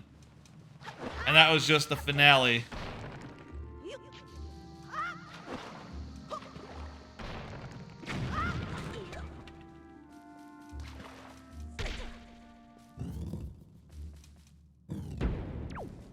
Alright, we got into this room, which... What is this room? Not sure what this room is yet, but... Whatever. Oh, it also kills those Bobo Babas really easy, like. Yeah, man, that's great. Kills these guys easy. There is just a simple joy of finding an item that so perfectly addresses all the things that are annoying you, you know? All the things that are, like, intentionally annoying in a dungeon are just made immediately less so by the right item in the right dungeon. You know? Fuck. How about another card? I got more cards. Looking forward to Mario Kart Wave 5. Well, fuck. We already just talked about that. That's on Wednesday. That'll be good. I'll be out of town, but, you know, I imagine... Look, after I'm done with the theme park, I imagine I'll go back to the hotel, you know, wherever we're staying. Right, this guy is here as well. I'll be traveling with my folks, so, you know, we'll be... And I'll say they don't do video games all that often. Though my dad did like to play Mario Tennis Aces. He liked that one a bunch. He liked Mario Tennis. I don't know how he feels about Mario Kart. Maybe, I don't know. You know what? Mario Kart is probably accessible enough where he could play it if he wanted to. But I have no plans of, like, making that like a thing, you know, like going for it. I might, though, from the hotel, be able to just, like, you know, play some Mario Kart with some folks online, you know. Just because you're at a theme park and traveling to a theme park doesn't mean that everything you do, has to be theme park related, you know. There's plenty of time when you're all, like, walked out, you can walk no further, and you need to just, like, relax at the... in your, like, home base, you know, your hotel room, whatever, and just, like, play a video game or watch a thing. And Mario Kart would be probably a lovely thing for that. Feel like this is a good lineup of courses as well. Looking forward to checking all those out. And shit. Why don't I pull up, like, what was the full list of courses?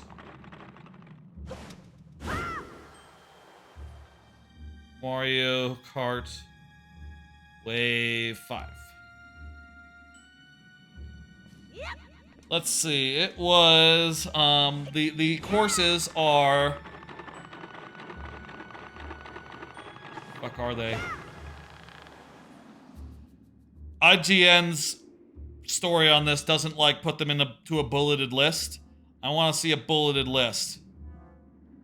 Maybe Game Informer had a bulleted list.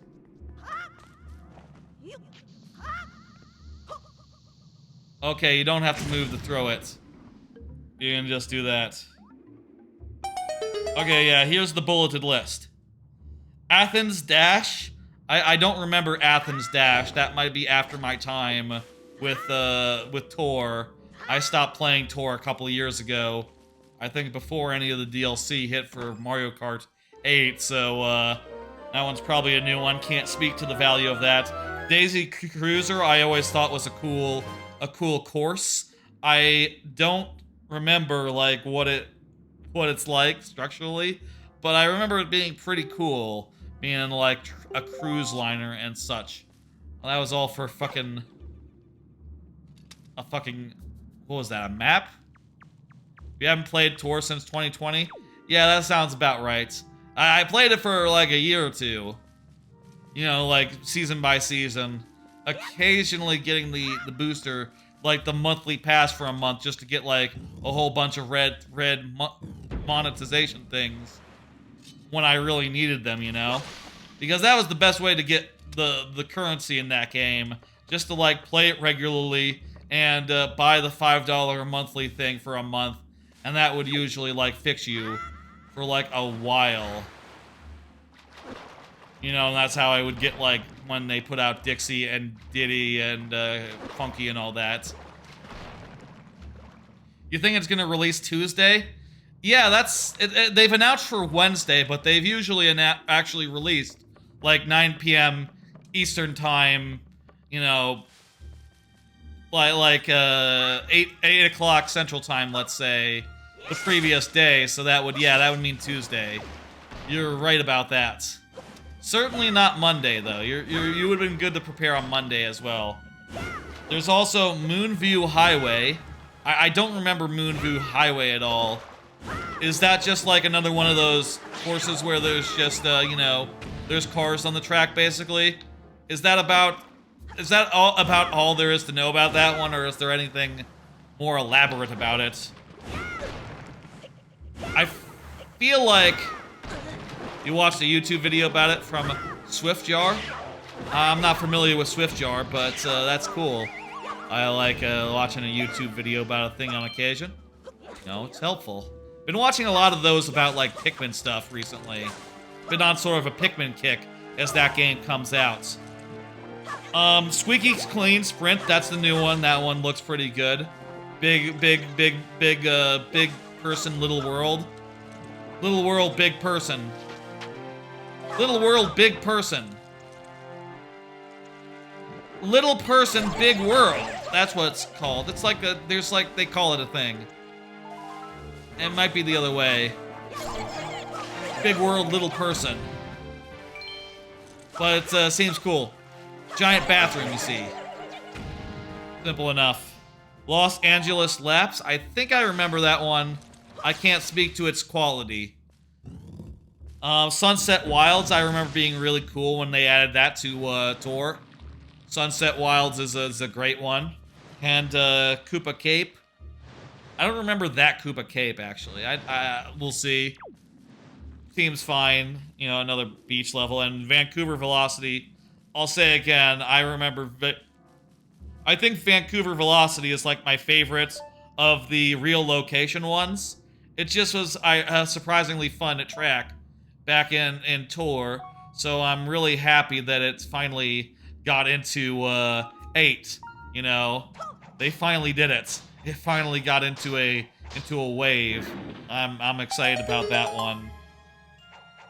I'll say about Moonview Highway, I think that they've done plenty of the, like, traffic courses in this pack, in like the DLC, and that 8 has a lot of those, but I guess they are, like, pretty much reaching the end of, like, courses that they can put in.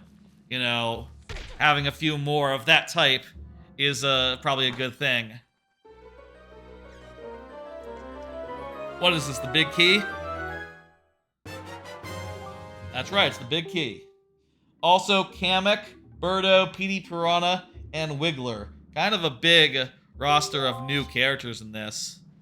You know, in this pack. I am hoping for Diddy Kong. But, I don't know if there's room on the select screen now that they've done, like, 4. I guess they could do, like, a whole new extra, another row in the final pack. You know, like, then they could do, like, Diddy Kong, they could do, like, they could do Dixie and Funky, and, I think that they should do this SNES. I think they should do SNES, they should do SNES Donkey Kong and, Donkey Kong Jr. and SNES, Mario Kart, Mario. Those were 2 skins that I thought were really damn cool. Even though I'm not really, like, the biggest fan of, like, you know, I'd rather see regular Donkey Kong than Donkey Kong Jr. You know, his adult design. I still thought that just, like, this pure SNES-ness of it was rad as hell back in Tour, and I hope that those ones get in. But again, yeah, they're kind of running out of room, so I wouldn't be surprised if they just did like, hey, here's 2D Mario and that's it. But open for a big blowout finale one. Which, yeah, the next wave would be the final one, right? You know, they've added so many courses to it, and still, it's kind of sad that, like, they obviously don't have them all. You know, and can't within this, like, lineup. But I would love it if they just turned around and said, like, you know what? We're looking at the numbers here, and thinking really hard about it. And, you know, we can't really justify starting over after this. You know? If they just said, like, okay, you know what? After this is just Mario Kart from now on. We're changing it to be a live game. It's gonna be a live game from now on, you know.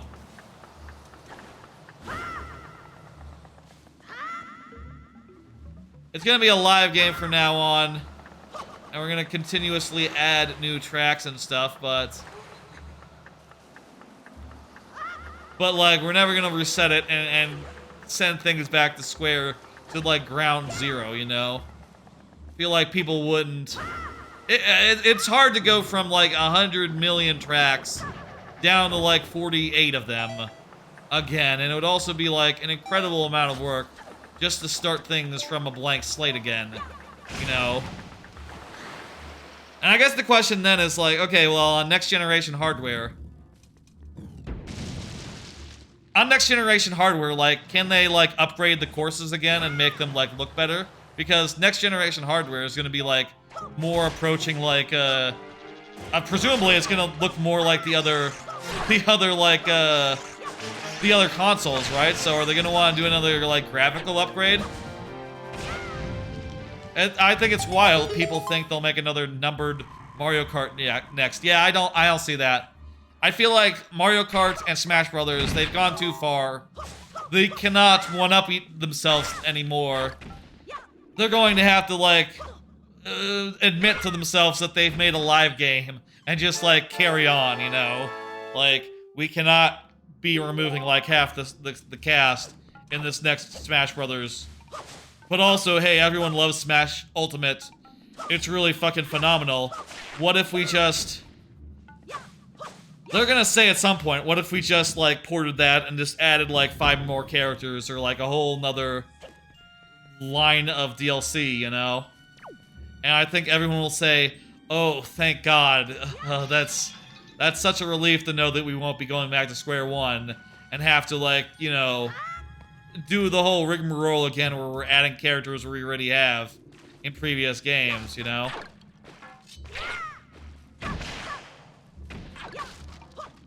It's something Nintendo's never done, you know? They don't have any live games that are, like, you know, a permanent live game that you don't think will get a sequel, right? Like, Splatoon is the closest one, and, you know, they're on Splatoon 3 right now, not Splatoon 2, which was only, you know, the second Splatoon. There'll probably be a Splatoon 4. Part of that is that they have the whole campaign, which is unique. I'll say this. They can make another Smash Brothers multiplayer mode. And I think if they make, like, a new Smash Ultimate version, they should probably also, like, overhaul the online when they're like, making their new version.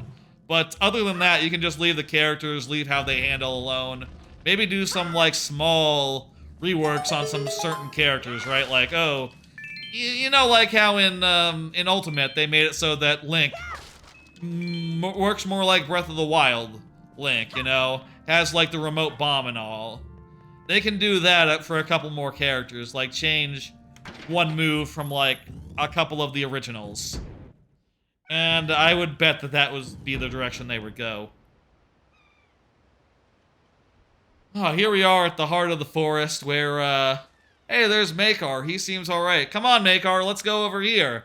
Hang on, let me just play the song that lets me command. What happens if you have the song that commands him at this point in the game? Like, if you were to bug it and glitch it. Could you command that Makar? Probably not, right? That'd be ridiculous if that worked. And you could just take over that Makar right now and, like, walk him off. That must be something someone's been able to try and confirm. No, it doesn't do anything fun or interesting. Hey, there's our buddy. Hey, Makar, what's up? Uh-oh. That's not good. I do think that plant is beautiful. I love its look. The purple and the yellow, like, fangs. The yellow maw looks really good. This is your favorite visual pieces in any Zelda game? Hell yeah, dude. It's a good look. I love the look of this. Jeez. The HD especially.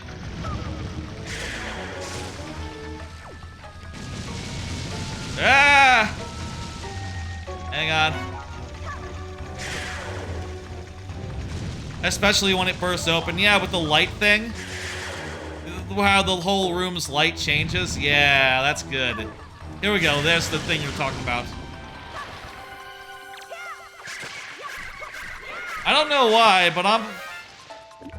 but for some reason this boss fight makes me think of Project 09, the GameCube game about like cyborgs or something. I've never played that game, but for some reason there's an association for me between Project 09 and this boss fight. I can't tell you why. I don't think there's a reason. If there's a reason, I don't know it.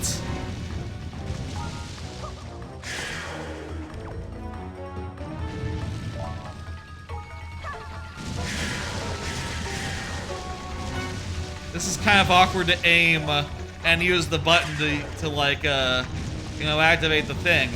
I'm like using a claw grip right now.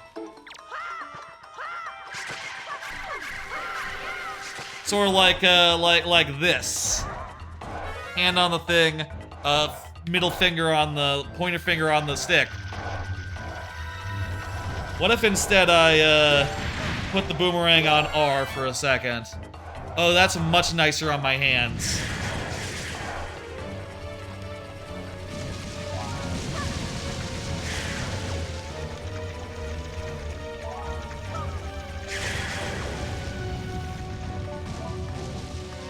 Whew.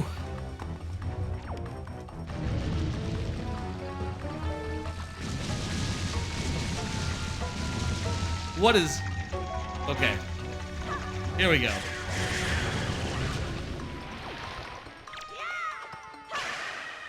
Beautiful. Yeah, I love the look of that boss. That is just a beautiful plant. Kind of a little bit like a piranha plant, except, you know, a lot more striking. And the big pod as well is neat. All right, that there is the second dungeon of this game. We're gonna get some cutscenes here. Here's our friend Makar. Makar is gonna be a big part of a later dungeon, which you know, will come up later. But for now, he's just our new friend who just wants us to go quickly.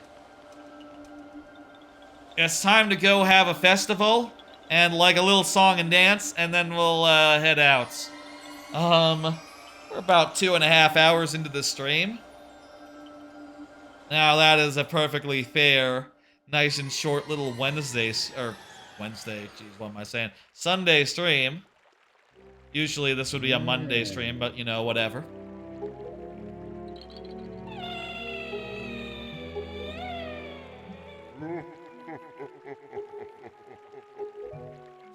I think I would like to sail back to Windfall at least. Maybe we'll do the whole Windfall thing.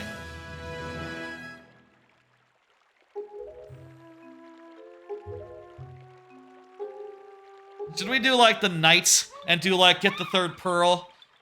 You know what? I'm in the mood. Let's continue on going. Let's go get the third pearl. Talk to a guy. And then maybe we'll leave, like, we'll leave off right before the next dungeon. That sounds like a decent plan. Then again, it also would make sense to do, like, the Hey, this is my t-shirt. My t-shirt has this on it. See the... That means in Japanese, right there. I was sort of thinking before this stream, like, should I wear this shirt? That's a little bit like wearing shirt of the band to the band, you know. Sort of a faux pas, but it's a damn good shirt, though. So, you know, I like to wear it. I wore this shirt to like to a Bernie Sanders rally back when he was like campaigning in like 2020 or before 2020. What was it? 2019. Whenever he was trying to get the nomination, and you know was thwarted by the powers that be. Whenever that happened, I went to a rally that was in the the DFW area, and wore this shirt.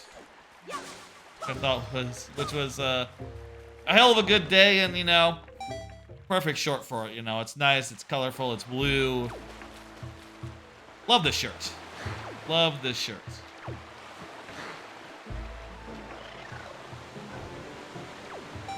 Well, that's lovely. We didn't have to fall into the water this time. Hey, buddy. Yep, attacked by Ganon. That's right. Though, actually, it wasn't so much attacked by Ganon so much as it was that Makar fell into the forest doing something foolish, and that forest was being attacked by Ganon. But if Makar had not have fallen into the forest, we could have just left by now. That song and dance was actually really short, huh? Well, you know, it was just a little fun cutscene. No big deal.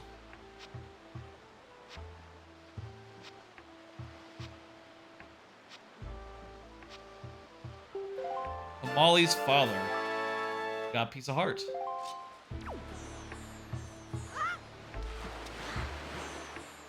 Anyway, yes, let's, I'll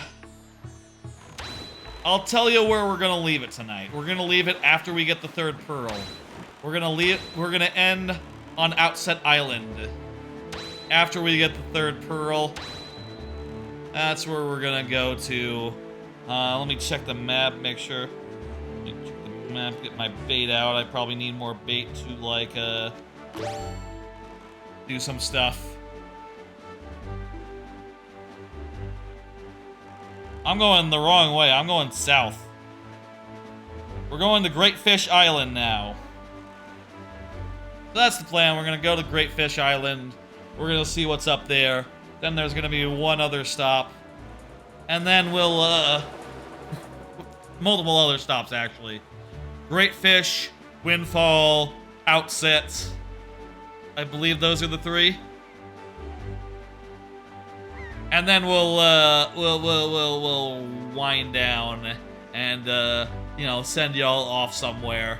And hey, meanwhile, while we're sailing, let me do another card. Looking forward to going to Silver Dollar City next few days. That's right, Silver Dollar City, going there in a few days from now. And really looking forward to it. It's a fun little park out in, like, the Ozarks Mountains. I hope it's less hot than Six Flags was. You know, Six Flags over Texas, being in Texas, and you know, it's fucking hot. And I'm hoping, like, up in the mountains, it'll be, like, fairly less hot. That would be nice.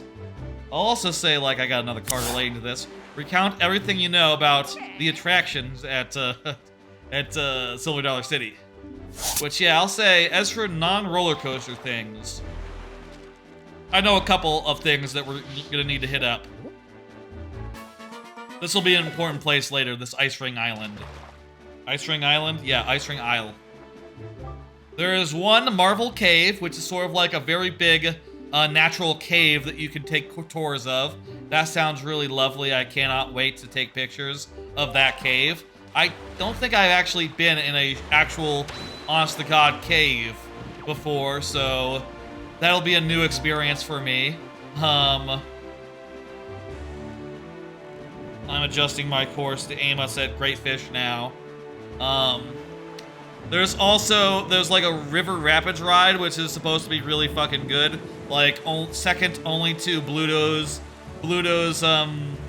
Popeye and Bluto's, Bilge Rat barges at Universal. But apparently it gets you just as wet, which, that's what I want to hear. I just went on the rapids ride they have over at, Six Flags over Texas. And man, compared to, like, compared to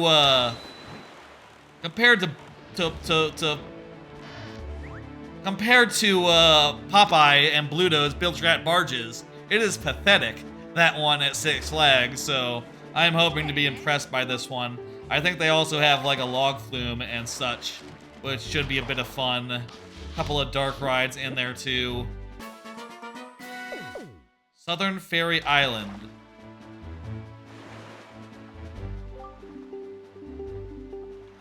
The main event, though, has to be like the coasters, has to be like the roller coasters, of which there were 6. I will say the other day I looked at the map and only found 5. Turns out one of them is indoors, which explains why I couldn't find it on the map. And, you know, just like looking for like big patches of roller coasters. And that one is this one. I got pictures, by the way. Fire in the Hole, which is apparently like the oldest indoor roller coaster that ever existed, you know, one of the oldest indoor roller coasters of all time. Which people say it's neat, people say it's cool. So I'm gonna like hold out on I'm gonna go see it. And I also hear that it's like being retired soon, so hey, we're getting in just in the nick of time in order to ride it while it's still offering rides, which pretty nice, pretty cool, feel pretty good about that. I'm hoping that one's fun despite being old. I hear it's kind of more of a dark ride than a coaster, but hey, that sounds good. If it's a good dark ride, that means it's probably themed very well, which I'm more interested in than just like a janky but dark roller coaster. Like the Runaway Mountain at Six Flags it's just like a janky old roller coaster that's indoors. And I don't really like that one as much. I'd like the Mummy. I love the Mummy at Universal, which is basically half dark ride, half roller coaster. And I hope that this Fire in the Hole is more towards that end.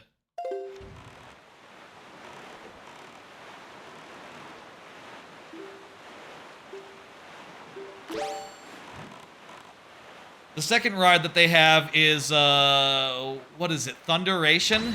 Thunderation, I believe. It's like an old minecart, tubular ride where it's like, basically, it was one of those early iteration of like a ride with like a tubular track, back in like the 60s or 70s or something. And apparently they say that this one is pretty decent. It's, not that long and also like kind of weird for one of them, but it's weird in a neat way, is what people tell me. And also, it is a terrain coaster, meaning that it uses the terrain very well that they have up in the Ozarks, which should be lovely. Oh, we're too late. Jaboon once lived here. I forgot his name was Jaboon. I don't think I knew his name. The fish's name.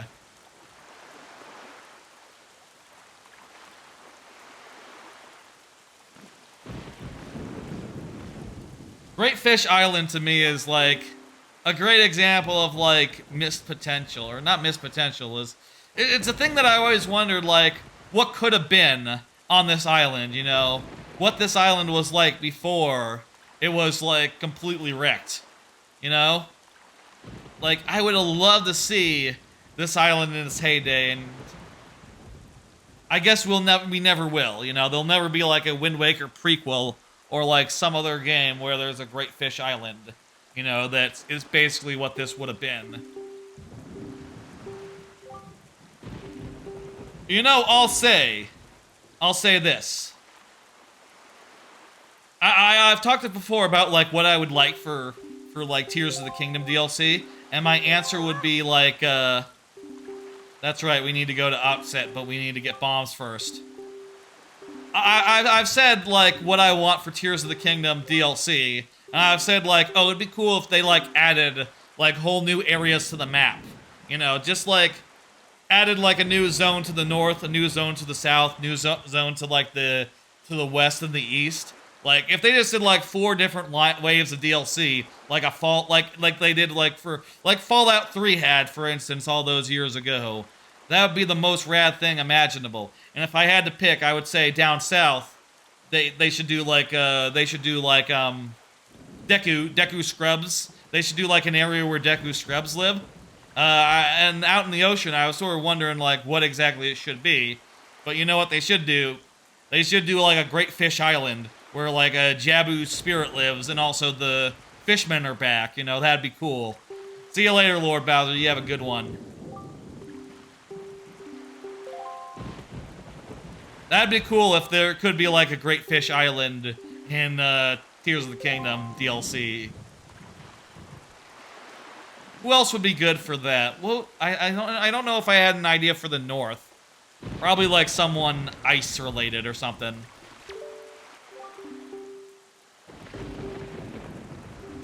You know what I'll say? I'll say it'd be cool to see the Mogma back from Skyward Sword. Sure, let's go with the Mogma, the weird mole people. That'd be fine. That'd be fine.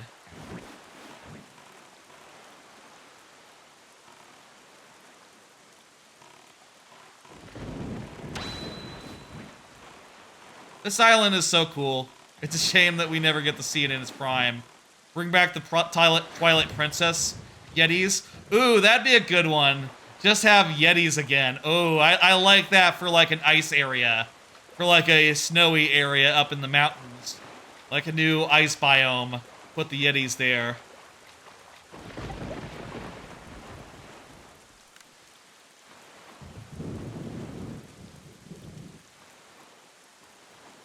This is a cool place. It's a shame. It's a shame. If ever there was like a DLC or something that let you like go to this area, that would be or DLC, that would be rad. I love the Yeti idea as well. I feel like Yetis would be north. So what would be like west in this scenario? Would you do like the Minish again? You know, they did say that they wanted to do Minish, so the Minish would make sense for like a 4th area, for a 4th leg expansion. Hell, maybe in that case, the new area would actually be very small. It wouldn't be out to the west. It would be like a shrunken area, you know, in the middle or something. I don't know. We need to go to Windfall, which means I need to look at my map. Though, also before we leave, let me just like get the fish guy to fill out my map. Just for, you know, because I like to do this. Anyway, to cover the last of the... we talked about, like, the first couple of rides there. They also have this one, which I believe is called Wildfire, which seems to be just, like, a really good little looping coaster, sort of like, similar to, like, Superman at Fiesta, Texas, or the Hulk at, like, Universal. Seems like a good ride. Nothing too special about it. But it probably has some really nice forces. And I've heard that there's a really nice place that you can look at it. Like, it has a really good vantage point where you can see that element there and take nice pictures of it. Which I like in a theme park, you know. I like a good place where I can stand and look at the ride and take pictures of it. I'm all out of bait, so I can't get any more until we re-up, but let me point ourselves in the right direction here and head off to Windfall Island. The last two... No, there's 3 actually. The last 3 rides that they have, the last 3 roller coasters, there's Powder Keg, which is a launch coaster that has a kind of interesting history, actually. Apparently, it used to be a water ride that they converted into a roller coaster, into a launch coaster that has like a big launch at the start. And the layout is kind of weird as a result, but it's kind of a cool weird. and I think that I'm really looking forward to it. I feel like it'll be one of the top ones there. Probably top half, honestly. But the last two are like the highlights. Those being Outlaw Run, which is a big wooden RMC, which I'm pretty sure like all the other RMCs are like hybrid coasters, where they have like middle tracks and stuff. But I think this one is just wood. Wood only, and that's it. Which I think will be interesting, you know, by comparison. And apparently this is like one of the first ones that they did, which is quite the coincidence considering I've only read the other like earliest ones that they did. I've only ridden like New Texas Giants and the Iron Rattler, which were two of the first three that they did. Uh-oh, we got too close to the hurricane. And we don't have the bow, so we're fucked. Let's just go ahead and just end this and see where we go. Hopefully somewhere good.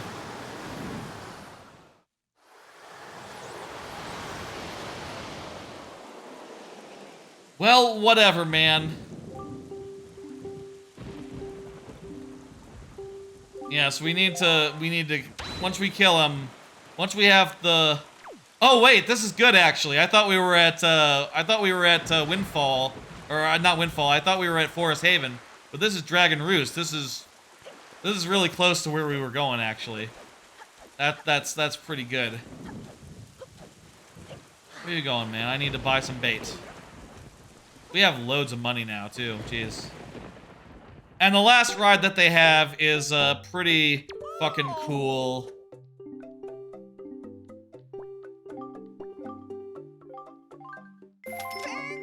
The last ride that they have is pretty fucking cool. It is called Time Traveler, and basically it's a mock extreme spinner is what it's called. It is a ride with let me get one more bait, just because I have so much money, there's no point not buying it.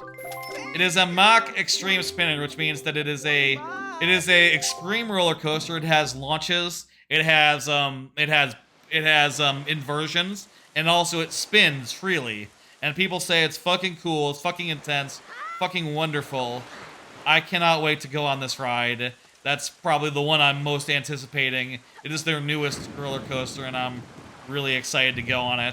And you can see here in the picture, it has kind of a really unique element there.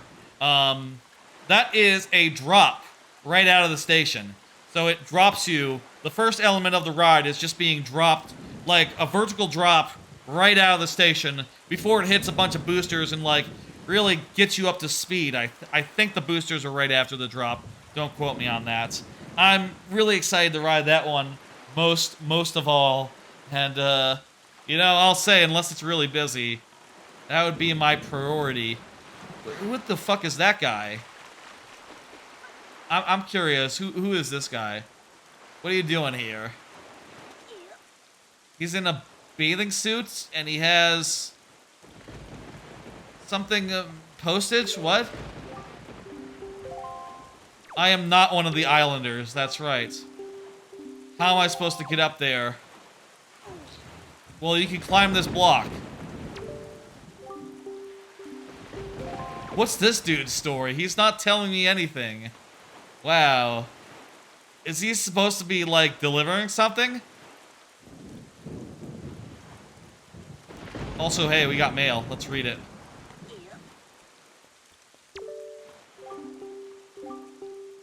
Letters for Link. We got one letter. Find Knight's Crest and a return to him. Okay, so that's cool. That's what we do with Knight's Crest. I forgot. Apparently you get upgrades from that guy. I don't know what that guy is his deal is, but whatever, man. We're heading to Forest whatever. Or to Windfall Island, jeez. Anyway, that's all the stuff all the plans I have for Silver Dollar City. I'll say as far as food goes, I'll say one more thing, and that's about food. I hear that you can't go wrong with just about anything they have there. And also, apparently, they just cook it right in the open, so you can smell it as you're walking around, which sounds pretty novel. That sounds pretty unique, you know? Very rarely at a theme park have I been tempted by the food they're cooking, you know, and just I've never like it's never like really I've never like smelt food at a theme park and just thought like, oh, whatever that smell is, I need to have that. And apparently that's the kind of theme park that Silver Dollar City is, which sounds really cool. Really cool. I got like a couple more cards. How much do y'all think about things to pack before a trip? I am thinking about this, considering that, like, you know, I haven't packed yet, but also it's only like a 2-night trip. So really, I just need like a couple of shirts, a pair of shorts, and, you know, the normal stuff, right?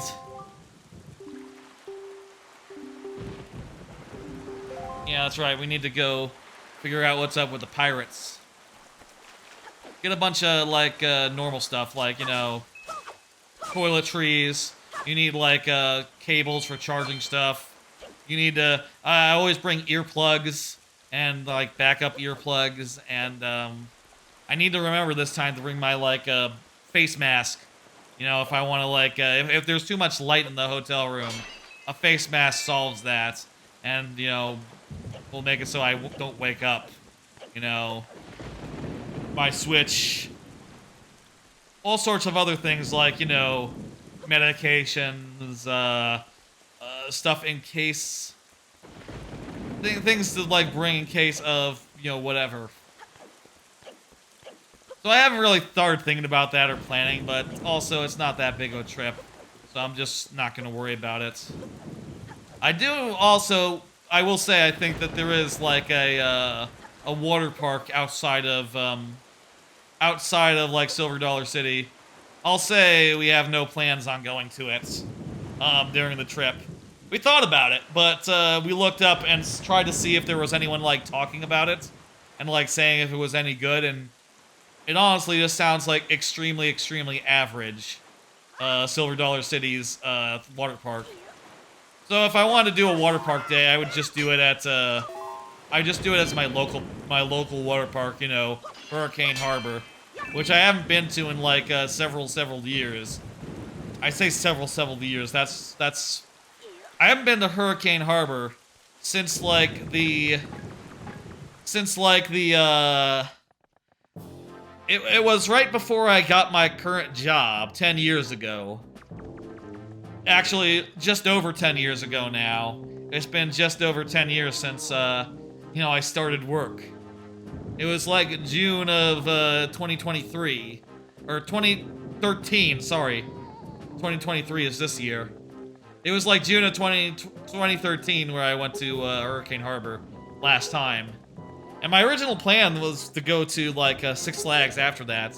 But ended up getting so sunburned, I just... it just wasn't possible the week before I started work, so ended up not going to Six Flags then. That week, or any week after, until like 8 years later or so, you know, a couple years ago, where I actually started going and, you know, having a good day now and again at that Six Flags.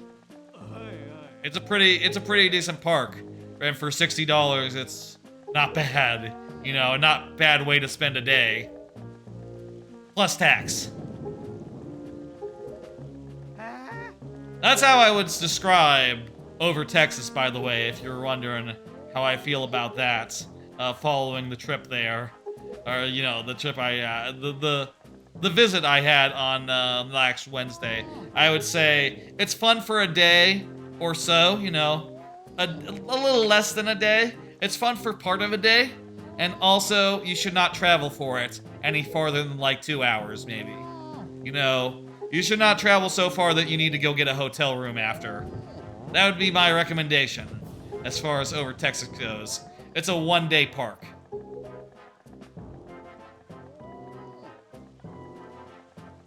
Yeah, she sees us, and she's gonna give us time to do our business.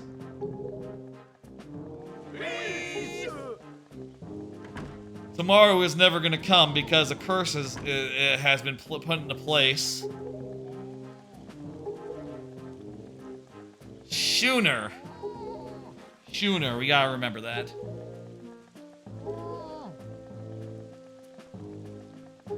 Lovely. I think I got like 1 or 2 more cards.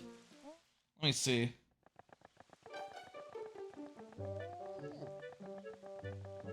Yeah, I got like 1 or 2 more cards.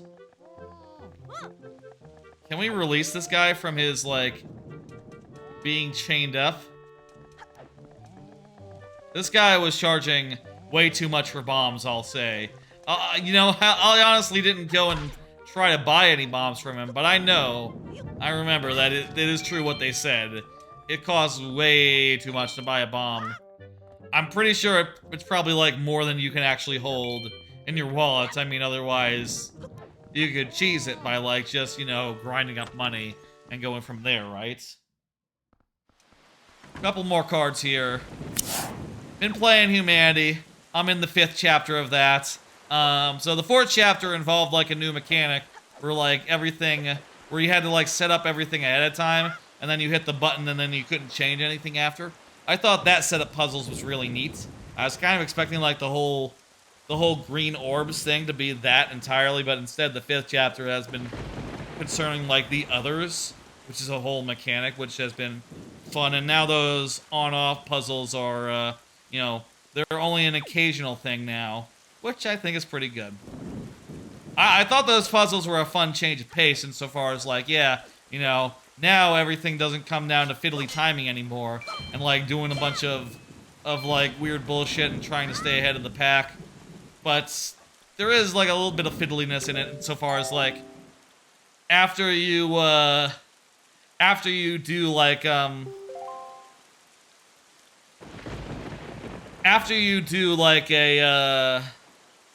puzzle and you get it wrong, you sort of have to hit the reset button rather than just being like, okay, return me to the part where I'm like puzzling it out.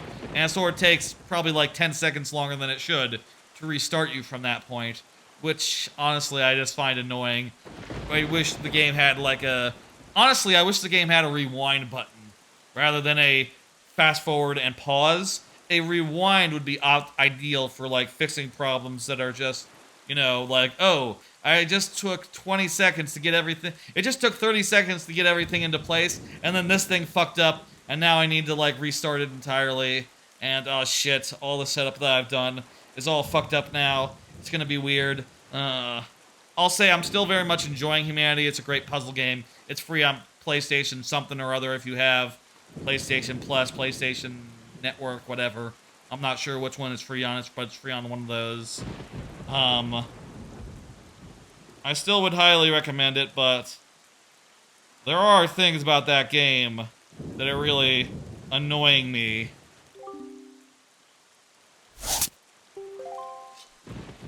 A little bit of a mini game here. Then we get bombs. Then we sail down to Outset, and we'll end the stream after we get the last, the 3rd orb. I'm assuming that we'll be able to get through this minigame in like a couple of tries. Like, this can't be that hard now, can it? In this one, you have to like reposition yourself after each one. Wait, was there not a time limit last time? Oh, there was, but the time limit was on the platforms. The platforms would fall, given enough time.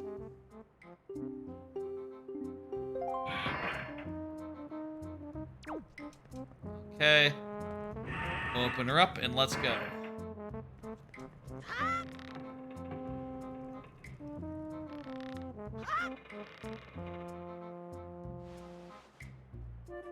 The way these things sway can be a little weird.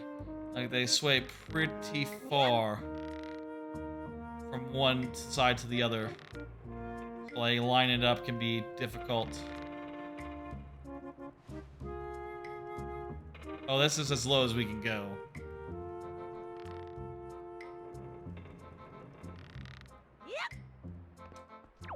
Can we jump from here?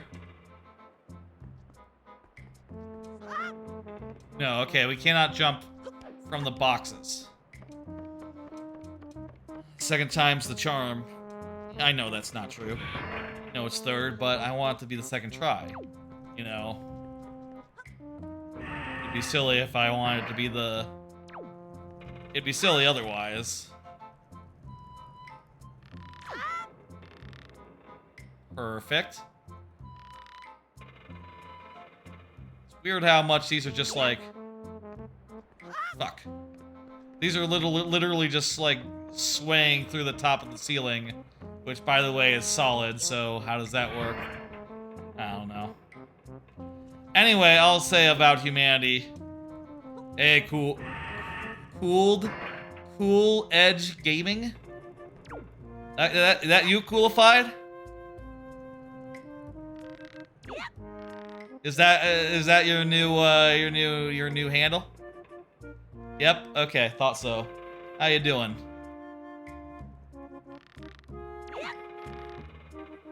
Cool Edge Gaming. Gotcha. I thought as much. I figured it out. Anyway, was Vice City before? Oh, not Coolified then. Or Vice City Gaming. So different from Coolified. Coolified's another viewer, by the way, if you don't know Coolified. Who sometimes, you know, chats and stuff. Active in the chat, you know. Yes, different person. Okay. Similar names. But I know it was someone that I knew before because it says on the thing, it says you're not a new chatter, so that's what clued me into that, you know. There we go. How you doing? I'll say we are just about done here with this stream. I just have to get bombs. And then I have to like, yeah, it is one of the best. I love Wind Waker as well. We just have to get bombs. And then, we'll get the pearl. Fuck! And then we'll wrap it up from there.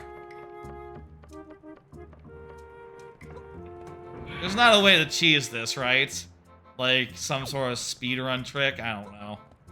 They're just really good at it, aren't they? There's not like a way to skip a vine or do something else weird. No. Eh.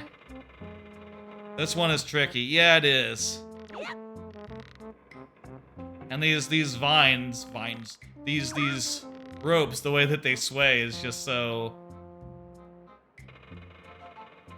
It's like you have to wait on them, but also you're racing the clock a little bit. I'll say I haven't seen it actually time out. So, you know, maybe the ticking clock angle isn't as serious as you would think. But, like, spending as much time as you need to, like, get up to speed feels bad given that your Wii U had drift, which made this suck. Dang. Yeah, that would suck. Especially because it's like, you know, a Wii U, it's the gamepad, right? So what are you gonna do? You know, what are you gonna do? Replace the gamepad? That's not really a thing you do. Thank you for the bombs, my man. Your gamepad is still broke? Dang. Hopefully, I mean... Who's gonna repair a gamepad, unfortunately? You just use a Pro Controller now? That works. I'll say, like, my gamepad doesn't really hold a charge anymore, so I always just have it plugged into the wall, but it works fine. Yeah, that's the thing. Who the hell would repair a gamepad? Pretty sure they never really sold them, like, independent. Did they ever sell gamepads independently? So I'm not sure, like, where you would even find a replacement.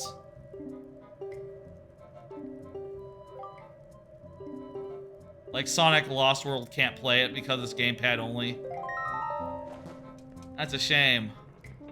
This game offers you the option to do gamepad or not, but I'm not sure it actually, like, you know, shows any... Well, actually, I guess it does show, like... I'm not sure you can get, like, an on-screen map or anything.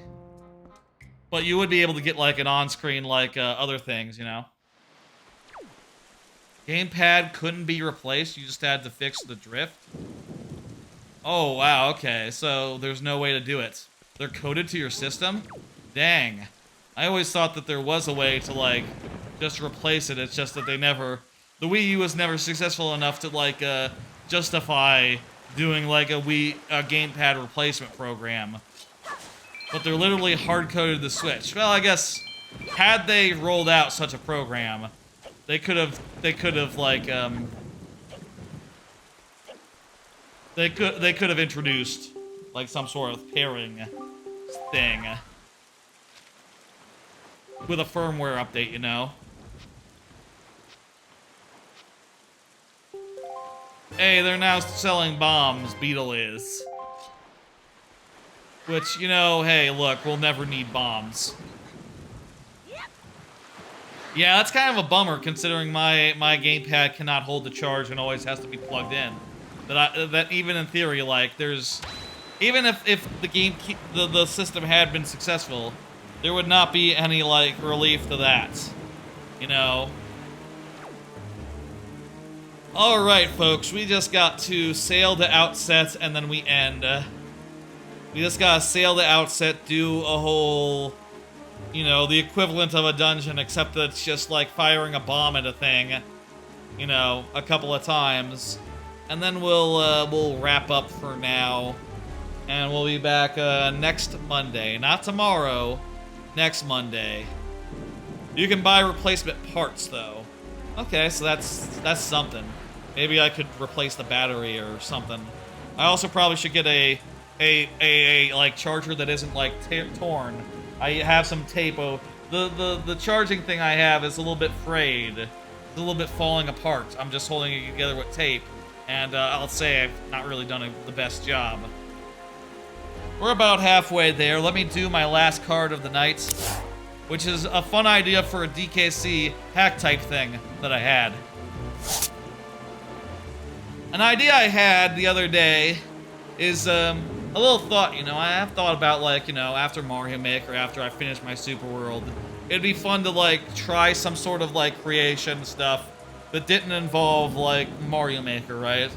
And the biggest ambition would be, like, something like, oh, you know, a 2D platformer of my own, you know. That'd be fun, and that'd be allow me to do things that I can't do in Mario Maker, you know, like determine enemy behavior, etc., etc. But also, that would be like, so...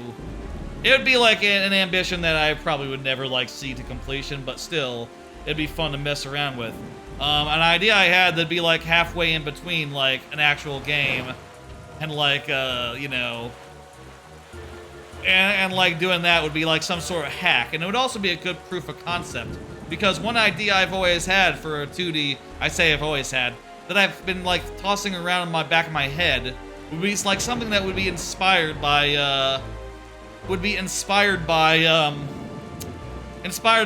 Bowser's Fury, which takes a lot of its levels and, like, reskins them, switches out all the enemies, and just, you know, basically gets a bunch of content out of that. And I think it'd be cool to, like, two possibilities. One, to take existing levels of mine and try to, like, replace all the enemies and see if I can make them feel like unique experiences, and see if that's, like, as easy as Bowser's Fury makes it look, you know?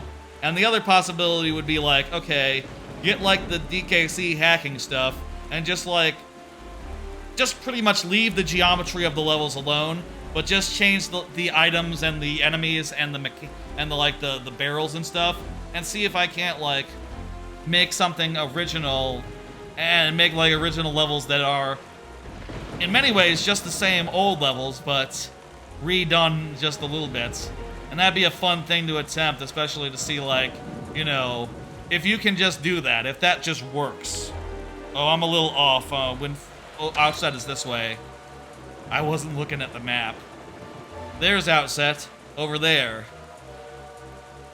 Anyway, that was just a little idea I had. Again, I could also just, like, and I imagine I will try something like this before I try my hand at hacking or anything.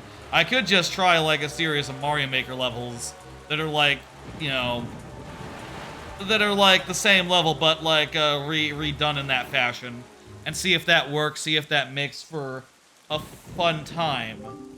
You know, because I think it seems cool, but I'm just not sure.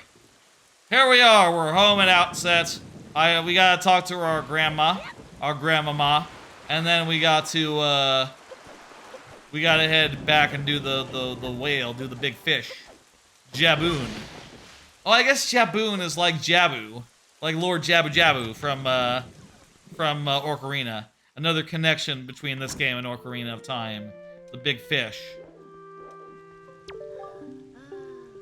Hey, Grandmama. How you doing? I really have to go, Grandmama. So you're either gonna have to say something original, or I'm just gonna leave. Why, jeez, I thought she would stop me. I don't have like any potion or something to like heal her, or like a fairy. Do we have to talk to her, or is that just an optional thing?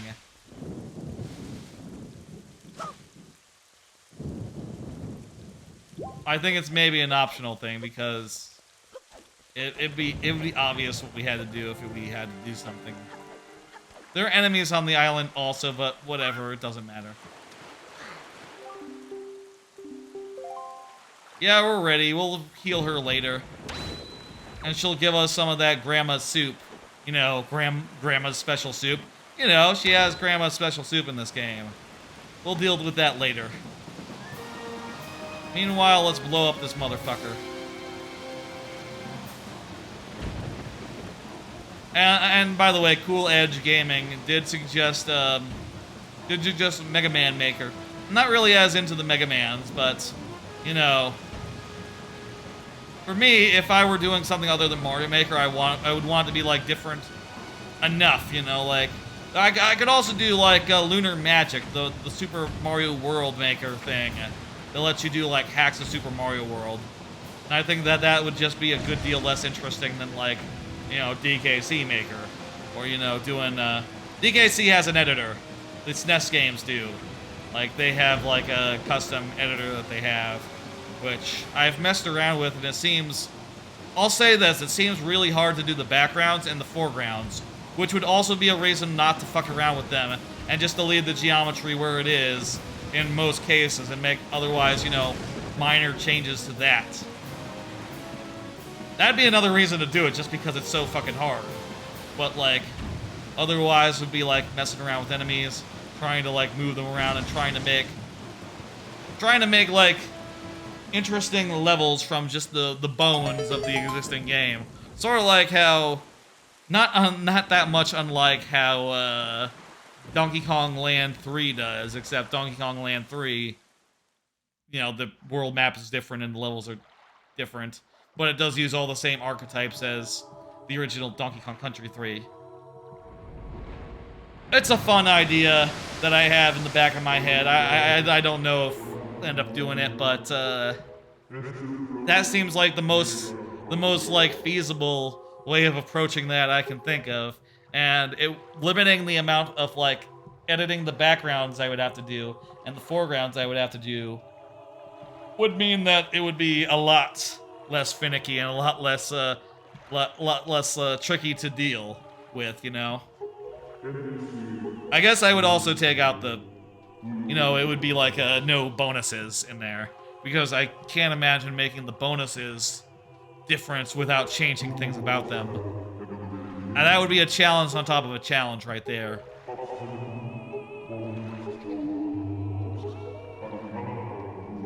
I always thought it was cool that you couldn't understand what these guys are saying. I always wondered what they said, you know, and I know that you can set your name to Zelda and they'll tell you, and, you know, it'll show you, but I forget what it is that they say. You know, I don't remember what it is, but, you know, it's obviously it's just like stuff like, is this the one? Is he the one who will seal the darkness? Is he the new hero of time? Farewell. Yes, it was Ganon who did that. That's probably what he said right there. Nothing too unusual. Goodbye is probably what he said right there. More stuff should be in a language that no one can decipher. That's just a neat thing. We have gathered all the pearls. We have a place marked on the map. We should finish any business we have on Outset before proceeding. If we like, you know.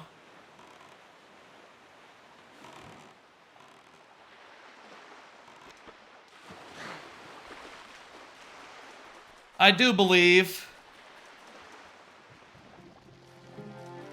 Ooh, there's bad guys around here. I don't have a fairy, so I can't heal Grandmama. Unless there's a fairy, like, right around here. Is there... Put this bottle on my X. See if I can find a fairy real quick, maybe? If I can't find a fairy, that's fine. You know, we'll do stuff next time. I bet that has a fairy in it. You think this has a fairy in it? I could have just leafed over here, actually.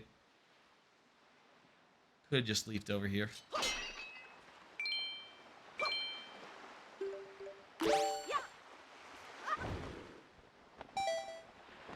The wind's against us right now.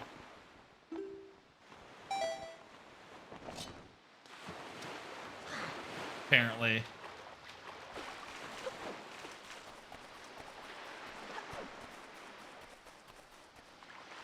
Well, seems like a perfectly good place to end.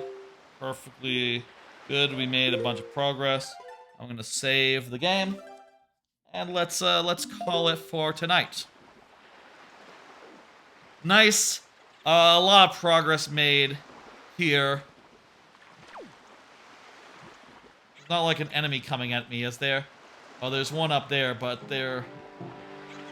Jeez, find a better place to... Okay, I'll move.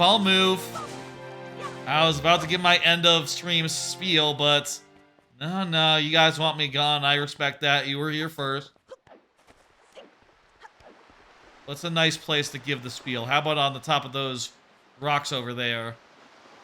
That'd be a good place. Or, like, on top of the tower. Do the rocks. That sounds good. Can we get up there? Actually, I'm not sure you can get up there except by, like, dropping down. That seems like a whole lot of work just to find a nice place to settle the camera. Here's fine. Well, folks, that was a eventful stream. Well, you know, we finished a whole dungeon, and then we finished and got a pearl. We got the swift sail. Well, first off, we got the swift sail. We got we went to the second dungeon and got the whole pearl, and then we went to get the third pearl, and no dungeon was required for that one. There'll be a dungeon after, which you know, will be the focus of next week's stream, and also we'll probably do like the whole like Hyrule bit. You know, if y'all know what the Hyrule bit is. That'll be next time. Let me pull up the schedule and say what's going on. Usually I would do a Monday stream, but instead I did that stream tonight. And also I would usually do a Thursday stream, but because of some trips and some travel, I will be back on Friday with viewer levels in the morning. In like around noon central, the afternoon, if you will. That'll be the case for next week, and then the week after we'll be back to evening viewer levels. The week after next week, we're going to be back to a normal schedule, Monday, Thursday, Friday, all in the evening. But for now, this is the schedule for this coming week. Friday and Saturday. Saturday will be like a DK64 randomizer stream. I'll check out the new version. We'll run a seed, basically, and that'll be a bit of fun. I can hear those guys jumping. God damn it. Go away. Go away.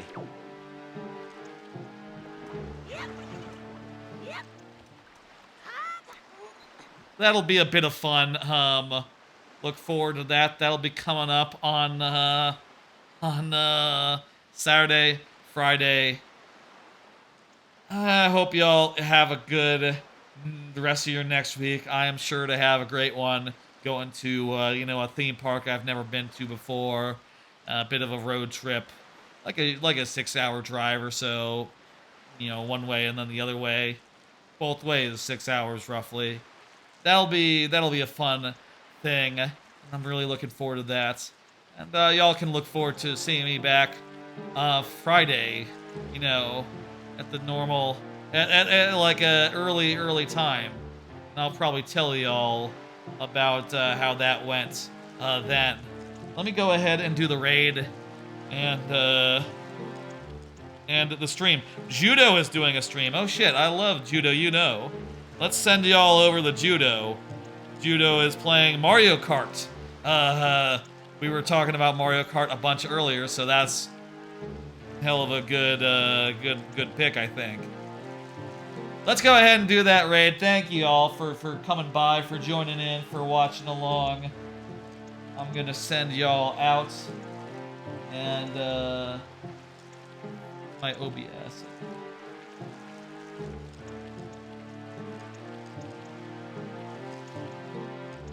Hang on one second, I'll send you off in a second. Don't.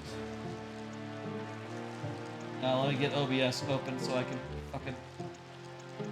There it is, okay. I got my finger on the stop streaming button.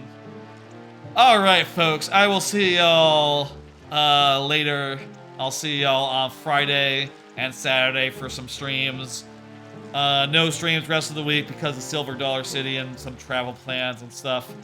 Specifically to Silver Dollar City. I'm gonna have a good week. I'll see y'all on Friday. Y'all take it easy and have a good one. Bye, folks.